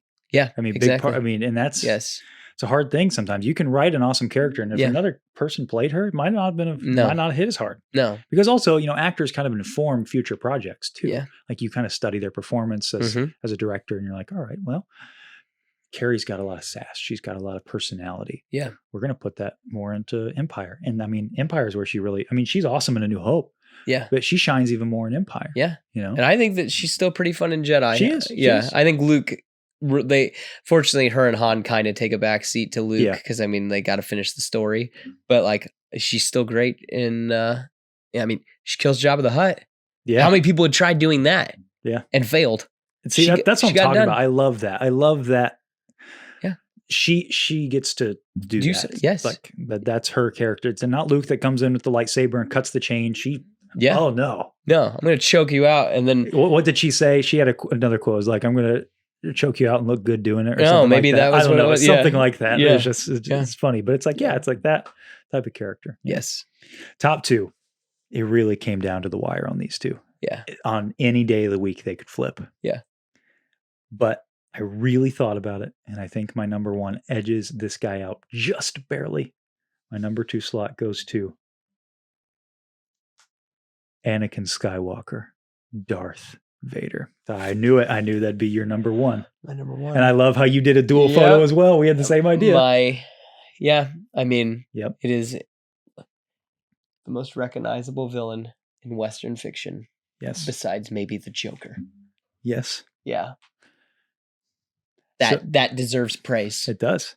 That deserves praise. That's all I'm going to say is that yes, Anakin Skywalker and Darth Vader are my number one. And what is there to say about this character other than, I mean, in the original trilogy, I think you would get a lot of informed stuff about this character, you get some teases about what's going on, but it's a trickle effect as the trilogy goes. And I talk about it all the time in the show, but that scene on the bridge on Endor, every time I rewatch it, there's so much conveyed in that personality, or so much conveyed in the dialogue about his personality. Obi-Wan once thought as you do, as his back is turned and his head is a little down. Like, this is a man who is broken, because before in the first two movies, that's not the same guy we see. We see this powerhouse, this, as George told Mark Hamill, there's a funny story. Mark was on set when Vader's entrance in A New Hope. And Mark was like, hey, shouldn't we have like a character say, oh, that's the Dark Lord of the Sith, Darth Vader? And Lucas said something along the lines of, he's a guy in a black suit on a white background. He'll have evil music. They'll get the idea. And Mark always said that was economical storytelling. You talk about silhouettes in Star Wars. This is the silhouette in Star Wars. When I think of characters, when I think of Star Wars, I think of this guy. That helmet. I think of that helmet. I think of this person. Yeah. I think of his lightsaber. I think of his breathing. I think of everything about what this character encapsulates. Yeah. I mean, he is the Star Wars character. And I mean, the first 6 movies are his story. It's his rise and his fall, but then his rise again. Exactly. And I think too that why I like Return of the Jedi is like that core idea where it's no matter how far you go down a path, you can turn around, whether it's for love or like that, whether your son's somehow bringing you back because your boss is evil, you know what I mean? You could turn around and you can come back to the light. Yeah. And even as a kid, that resonated with me. Yeah. And that represents this duality between the two of them and that's why he's my number one. And the big thing with him that is, I think stories are so important for generations and kids especially, because you watch you watch something out of that as a kid and maybe you don't connect a lot of the dots. But then as you get older and you start encountering real life and real life concepts, and stuff, you can be like, oh, that's like Darth Vader. Because, we don't have this up here just for show. Yeah. And, I'm a Christian, and I remember when I was coming to in my own faith, how powerful this story was in helping me to understand the idea of salvation, very foundational principles in Christianity. And you could argue the foundation, and being a Star Wars kid, I was able to connect those two things, about salvation through Christ is kind of like how Anakin Skywalker, you can never be too far gone. If you have a spirit of repentance, all of these things. And yes, it's that. I mean, I remember as I was becoming older and finding my beliefs and, and things, I'm like, that's like Anakin Skywalker. It is. He was a bad guy. I think that's why that resonated with me when I was a kid, is that I just, no matter how far you go, you can always come back. Yeah, you can always, can turn the tide. You can always, you can always be a good person. Yes. It's never too late to make that choice. Yes. And Anakin did some horrible things. Oh no. And I'm not trying to, No. There's a difference between, I always tell people, there's a difference between cosmic consequence versus earthly. I know it's not earth, but earthly consequence, physical material consequence. And Vader does pay the price. Oh yeah. But his final on act, a cosmic level, he does redeem himself in his last moments, which I think is a very powerful message for people. Yeah. You know, that you're never too far gone. Yeah. And that no matter, it doesn't matter what your past is, you can be this guy. You can be the return of the Jedi. You can be the hero. Yeah. Yeah. And I think that story is so beautiful. And we talk about how a character's story ends, you know, and how that makes so much to me. I mean, this guy's character, not only does it end there and that's beautiful, I think what they did with Ahsoka is even more like, hey, a nice bow on it. Yes. Yeah. It ties that up nicely. It's a nice epilogue to that story. Yeah. And of course, then there's the fun sides of these characters, you know, from Clone Wars, Revenge of the Sith. I like him in Attack of the Clones. I'll say it. I like little kid Anakin. I like that you see him as that innocent boy who then becomes the most, you know, vile. He's not Palpatine, but he's close. He's pretty rotten. Yeah. And that you can go from that. Again, I just think that's beautiful. His outsides match his insides, as we've been saying a lot lately. So I think that this character is just such a cool character. I feel like you can be from, you could be from cut from any cloth. You could be from any background, any belief system, whatever. And this character will resonate with you. And I think that's awesome. Kind of like how we said that Obi-Wan is Star Wars, Darth Vader and Anakin Skywalker are Star Wars. Yes. Another piece of it. Yeah. And, you know, I think that's what he solidifies why I think Star Wars is important, because you learn a lot of lessons from these stories. Going back to mythology. Yeah. You learn lessons from these. Exactly. Unfortunately, we don't tell stories around campfires anymore. Yeah. We don't cave paint. We don't, this is it. This is it. We watch movies and we learn from movies. And I think I think storytellers on some level have an obligation, you know, in some way. Yeah. Like we're storytellers. I feel like we have an obligation in some way, you know, to make sure that we're trying to pass something off. Yes. You know, and it's up to you. Pass on what you've learned. Yes. And it's up to you as the audience member to kind of decide what you get from that. You know, maybe you get what we intend, maybe you don't. And that's up to you. Right. And that's what's really powerful about these stories. You know, it's the punctuation on that note is no secret who my number one is. Yeah. And don't hate me because he's not on mine. I do love, though, that you have that moment. Because I think that besides maybe you could make an argument for him blowing up the Death Star.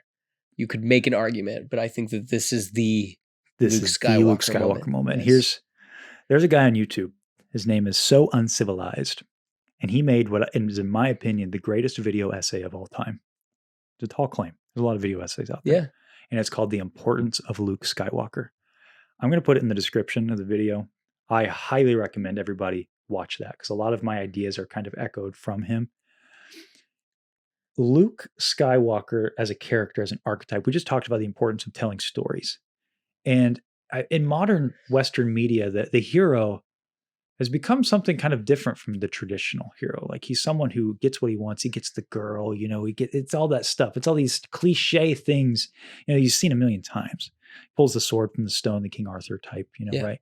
Luke is kind of that in A New Hope. Yeah, very much so. But then in Empire Strikes Back, everything that made Luke a hero is keeping him from becoming a Jedi. He's loyal to a fault. He's fearless. He's impatient and impulsive. All of these things. It's why he loses. It's why he loses to become a Jedi. So it begs the question that a Jedi and a hero are not always the same thing.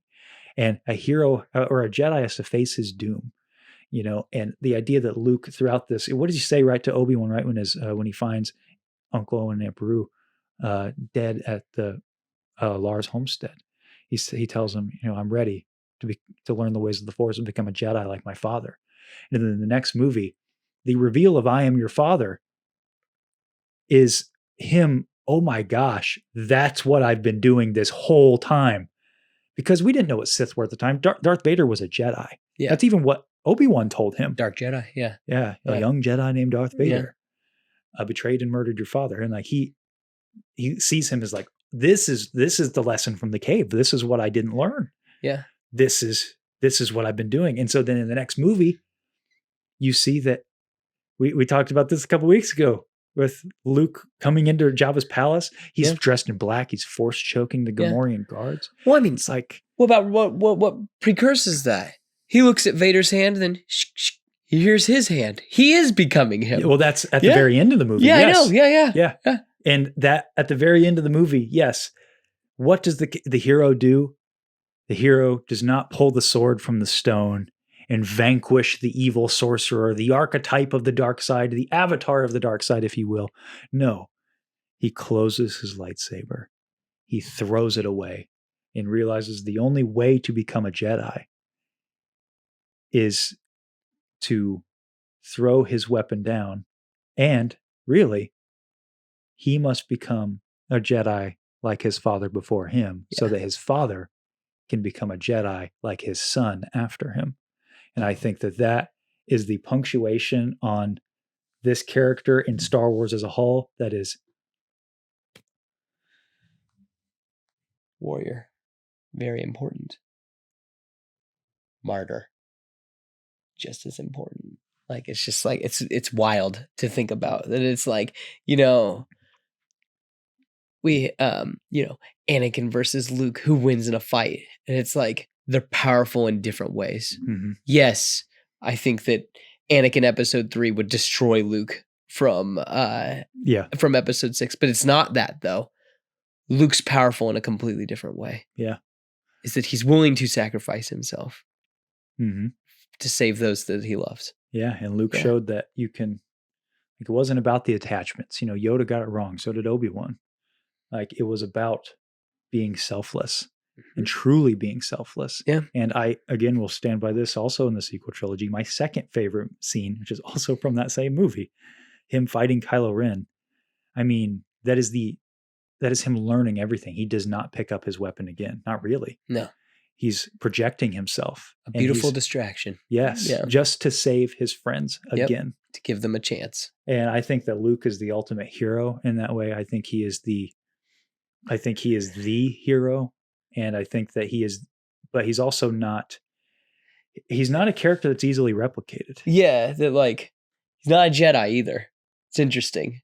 That, he like, is. Yeah. But it's different though. Yeah. He's the new Jedi, the new Jedi Order. That's what he brought about. Yeah. And the burning of the tree, also he is passing on what he has learned, but he's not passing on the generational sin of the rest, of the legacy. And it took until Luke, for the epitome of the Jedi to really understand, or not the epitome, the culmination of the Jedi to really understand that, like Yoda and Obi-Wan. And they had to die to be reborn again with Luke Skywalker. Yeah. And I think that regardless of what happens in the future with this character, this is the end of this character's arc in this way. But also, I don't mind his arc in the sequel trilogy. It's not the issues I have with those movies. I think that that's fine. I would still think there's some wiggle room in those 30 years. But there's also they got to be careful. Yeah. But I think that that's the heart of this character. And at the end of the day, he was the start of whatever comes next. And you can't take that away from Luke Skywalker. Yeah. He was the start of this new generation of Jedi that truly understand what it meant to be a hero. Yeah. And you can't take that away from him. Yeah. So that's the top 10. Yeah. It's kind of inching it on your side a little bit to be dramatic, but I got to put it on my side. So that's the top 10. Again, this what I really like to see, because this show has afforded us sort of the fun of going back and revisiting a lot of different properties. Like, we're going to be covering Genndy Tartakovsky's Clone Wars next week. Really excited for that, because it's been years since I've seen it. And I'd like, maybe a year from now, us to redo these lists. Yeah.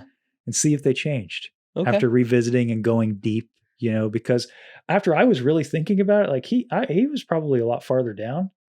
I like Yoda a lot more, just with the brief little studying I was doing. Actually, just today, Stupendous Wave, another good YouTuber, he put out a interesting video. It's called The Grandmaster on Trial. And it was Yoda. Like, was it his fault? And he was arguing both sides. Yeah. And I listened to just a little bit of it today, but it's some good stuff.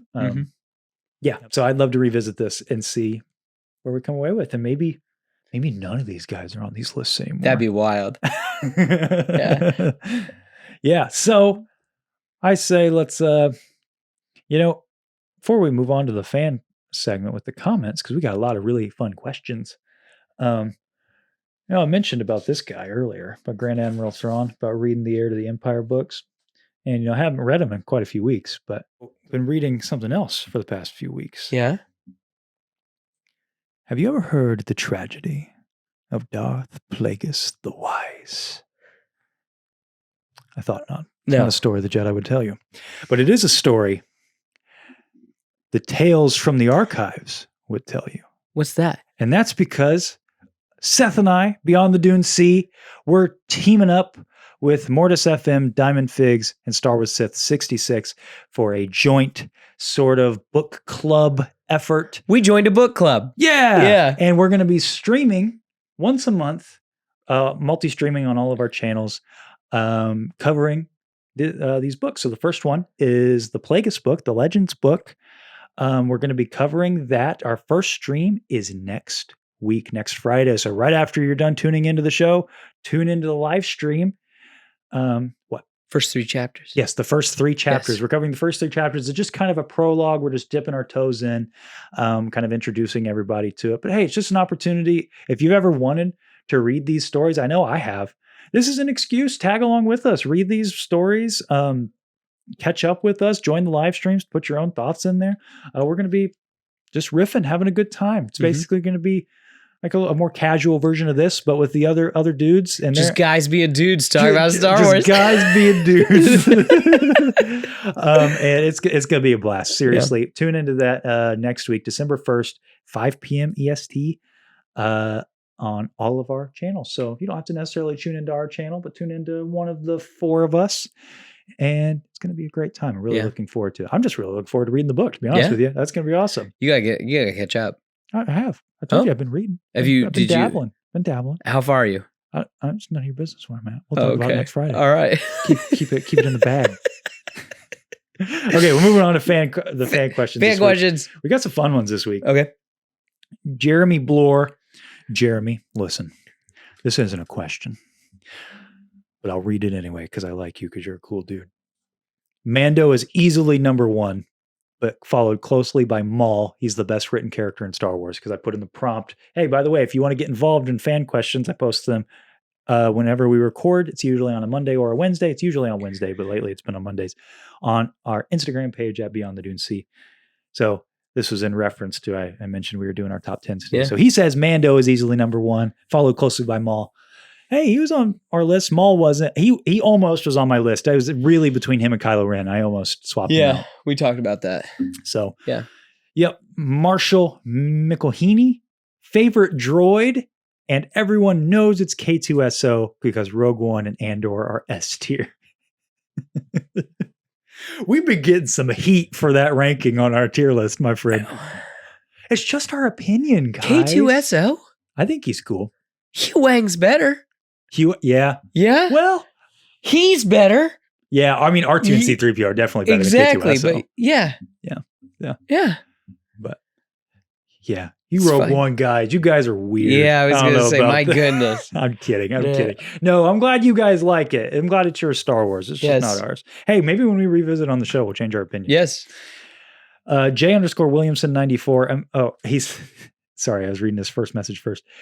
What obscure background character do you think deserves a show, movie, or story? Imagine a Neon Nub Top Gun style movie. That'd be sick. That would be sick. I don't like that character. I don't know why, he disturbed me as a kid. I always thought he was the ugliest thing. Yeah. He is kind of freaky looking. Yeah. Yeah. I have a character. Do you have a character? I know who I'd pick. Who would you pick? I mean, IG-88. Yeah? Okay. Yeah.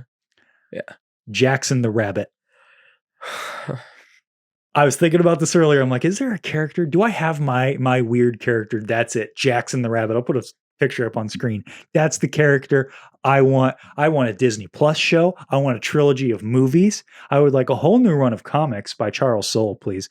A novel or 2. We can read those on Tales from the Archives. And so Jackson the Rabbit. That's my Skywalker saga if that happens. You done? Are you done? I know everybody hates Jackson the Rabbit. He's so stupid. He is stupid, but I love him. Okay. He's awesome. So little green rabbit in an X-Wing jumpsuit. Yeah. He's got looks like Clone Wars armor on top, like Jedi Clone Wars armor. I just want to get a lightsaber. That's what I want. Oh, yeah? It'd be awesome. Okay. Jackson the Rabbit. Okay. He's rad. Sure. Everybody else is wrong. Jackson the Rabbit's the best Star Wars character. He's really on my number one, but I knew that Seth wouldn't let me do it. Gotcha. Huh. That's a hot take. All right. Jay Recky, do you rate your favorite Jedi by their abilities or what they did in canon?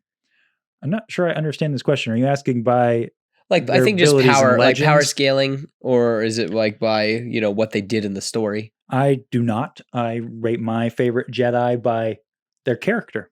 Yes. It's got to be the character. Yeah. I mean, they got to, Yeah. something about here. There's Yeah. a difference between the most powerful Jedi and my favorite Jedi. Yes.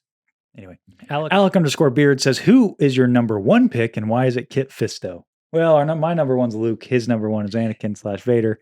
But I get Kit Fisto. Kit Fisto's on my list of Jedi I like. Yeah, I like him Yeah. too. I thought about putting him on my list, but I was like, there's just no way. Yeah. But I was thinking about like, who's a weird kind of a character who's not really a main character that I really like. Cause I thought about doing categories like you. Yeah. And if I would have done that, it was either between him or Kiadi-Mundi. Mhm. Cause I like Kiadi-Mundi and Gindy's. Yeah. And Gindy Tartakovsky's Clone Wars. Mm-hmm. Well, I like Kit Fisto. And I do too. Gindy's. That's ultimately sick. why Yeah. I was like Kit Fisto. Yeah. I had an action figure of him when I was a kid and I was like, this is the coolest. He's awesome. The Smiling Jedi. Yeah. Yeah. Rippick_Tan. Stoked to hear the top 10 for you guys. Next to characters, do you have a favorite alien species? I always thought Rhodians were cool when I was a kid. I really thought about this. I don't know that I have one. Okay. I tried to come up with one and I'm like, maybe Kit Fisto just because of that action figure I had as a kid. I also like Plo Koon. I don't know what he is. I forget the name of that species. But, Weequays are kind of cool, I guess. Yeah. But yeah, I don't know that I have a favorite. I like the creatures. I like all when Star Wars aliens. Yeah. I guess just because she's on my list of Togruta. Yeah. Because Ahsoka's a Togruta. Gotcha. Andrew Haley 2319. If you could pick one Star Wars film and series to watch for the rest of your life, what would they be?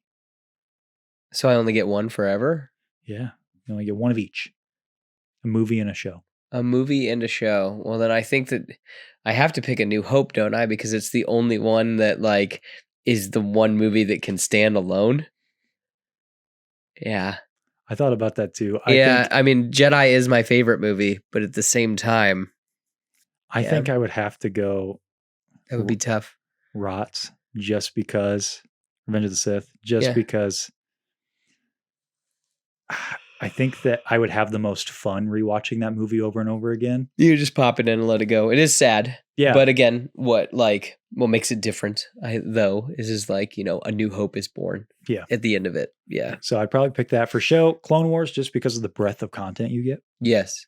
I think I would probably go Mando. Yeah. Yeah. It was between Mando and Clone Wars for me. Yep. Elena Marr says, who is the most underrated and overlooked character? Jackson the Rabbit, by far. I'm close. So, moving on. Katie Saurus_Rex. Another topic suggestion. I'm just letting this ride. Another topic suggestion. You can go. It's fine. Nah, it's cool. Whatever. It's like Katie Saurus_Rex or .Rex. Yeah, .Rex. Another topic suggestion. Top Star Wars sound that seismic charges would win.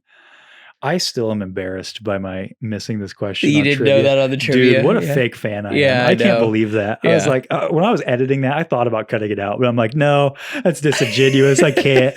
But I was so embarrassed even editing it. I'm like, I'm such an idiot. I can't believe I didn't. Yeah, it is a good sound. Although I love the sound of the TIE fighter squealing. I love the sound of a lightsaber opening. Say that's the generic one, but that's mine too. Yeah, I mean, the sound of Han Solo's blaster specifically sounds really cool. R2D2 beeping and booping. Yes, it's good stuff. Pod racers. Sebulba's pod racer, especially. Good stuff. Yeah. Matt66801, do you think Grogu should become an important character in the future of Star Wars or move aside? I think he should.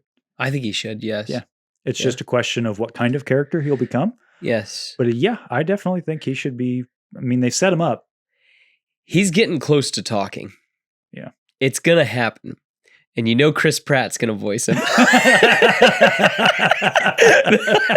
Just that's the way things are going in Hollywood. That is. Yeah. That's good. And but yeah, I will be really curious because he'll outlive everybody. Yeah. So anybody who's training him, he'll outlive.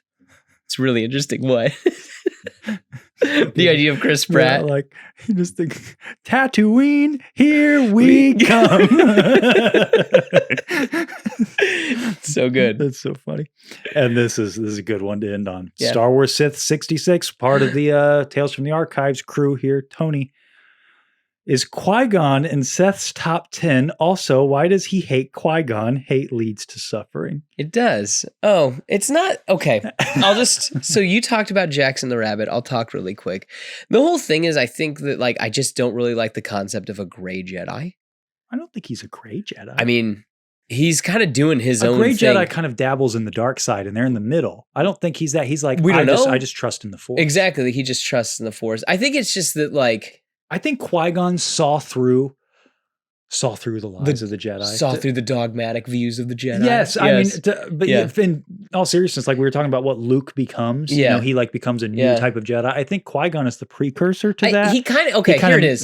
He's kind of like, when Phantom Menace when it comes out that it's like, oh, well, like Obi-Wan's like, you know, what a Jedi should be. And like Qui-Gon's kind of like, he's that edgy, cool guy. And then, really? I don't think so. You don't think so? No. Oh, I mean, he's totally fine by the seat of his pants and like doing whatever. That's like, you know, we don't tell the queen, and what the queen doesn't know doesn't hurt her. He's faking it till you make it. I don't think a little bit, but he's also, I think he's that guy where he believes in what the Jedi are doing, but he's like, you know, the council, they've lost their way. Yeah. Sure. I'm sorry I let you down, Tony. I'm sorry that I guess I just think he's okay. I don't know. I don't know what else to say. I think he's just fine. Okay, answer me this then. Who's a better character, Qui-Gon Jinn or Jackson the Rabbit? I don't know enough about Jackson the Rabbit. No, Mike, it shouldn't even be a question. You suck. What's the matter with you? You're the one who wouldn't even let me talk about who the most underrated character was, because it's Jackson the Rabbit. Go ahead. Who's the most underrated or overlooked character? Hit me. That's easy. Babu Frick. Oh my gosh, here we go. What's wrong with him? I don't get the hype. I mean, okay, come on. They wouldn't have been able to get along with their mission without him. He also helps defeat the Emperor. He's in the ship with Zori Bliss. That's kind of exactly. True. Kylo's just lucky because I wanted a sequel character. Babu was almost on the list. Guys, he's not joking about this. Like, I remember one of my first conversations I ever had with you. Top 5 Star Wars characters. Yes. We were talking about top 5 Star Wars characters at Infinity Toys. Yeah. And I was listing off, you know, the hits. Yeah. And you were like, you know, I think Han Solo, Babu Frick. And I'm like, oh, haha, Seth. And you're like, no. Yeah. Babu Frick. Hey. Hey, the droid is ready. It's so good. It's like, what's not to love?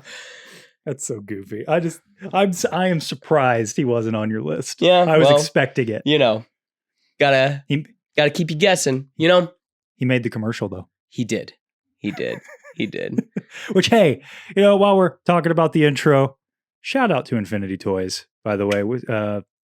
Mike, super cool guy. One of these days we're going to have him on the show for lending us a bunch of toys. Yes, and he helping us out. Little Babu Frick that came from him. Yes. So just real quick, shout him out. Yes. If you're ever in the Midwest area, best toy store in the Midwest, bar none. Check it out. And if you like just some spicy memes from time to time, his page, he's always posted some unhinged stuff on there. It just cracks me up. He's a good dude. I gotcha. Really good dude. But back to the topic at hand. Sorry. Yeah, sorry. Babu Frick. I didn't mean to I derail know, you. It's okay. But like, you know, also Dirge.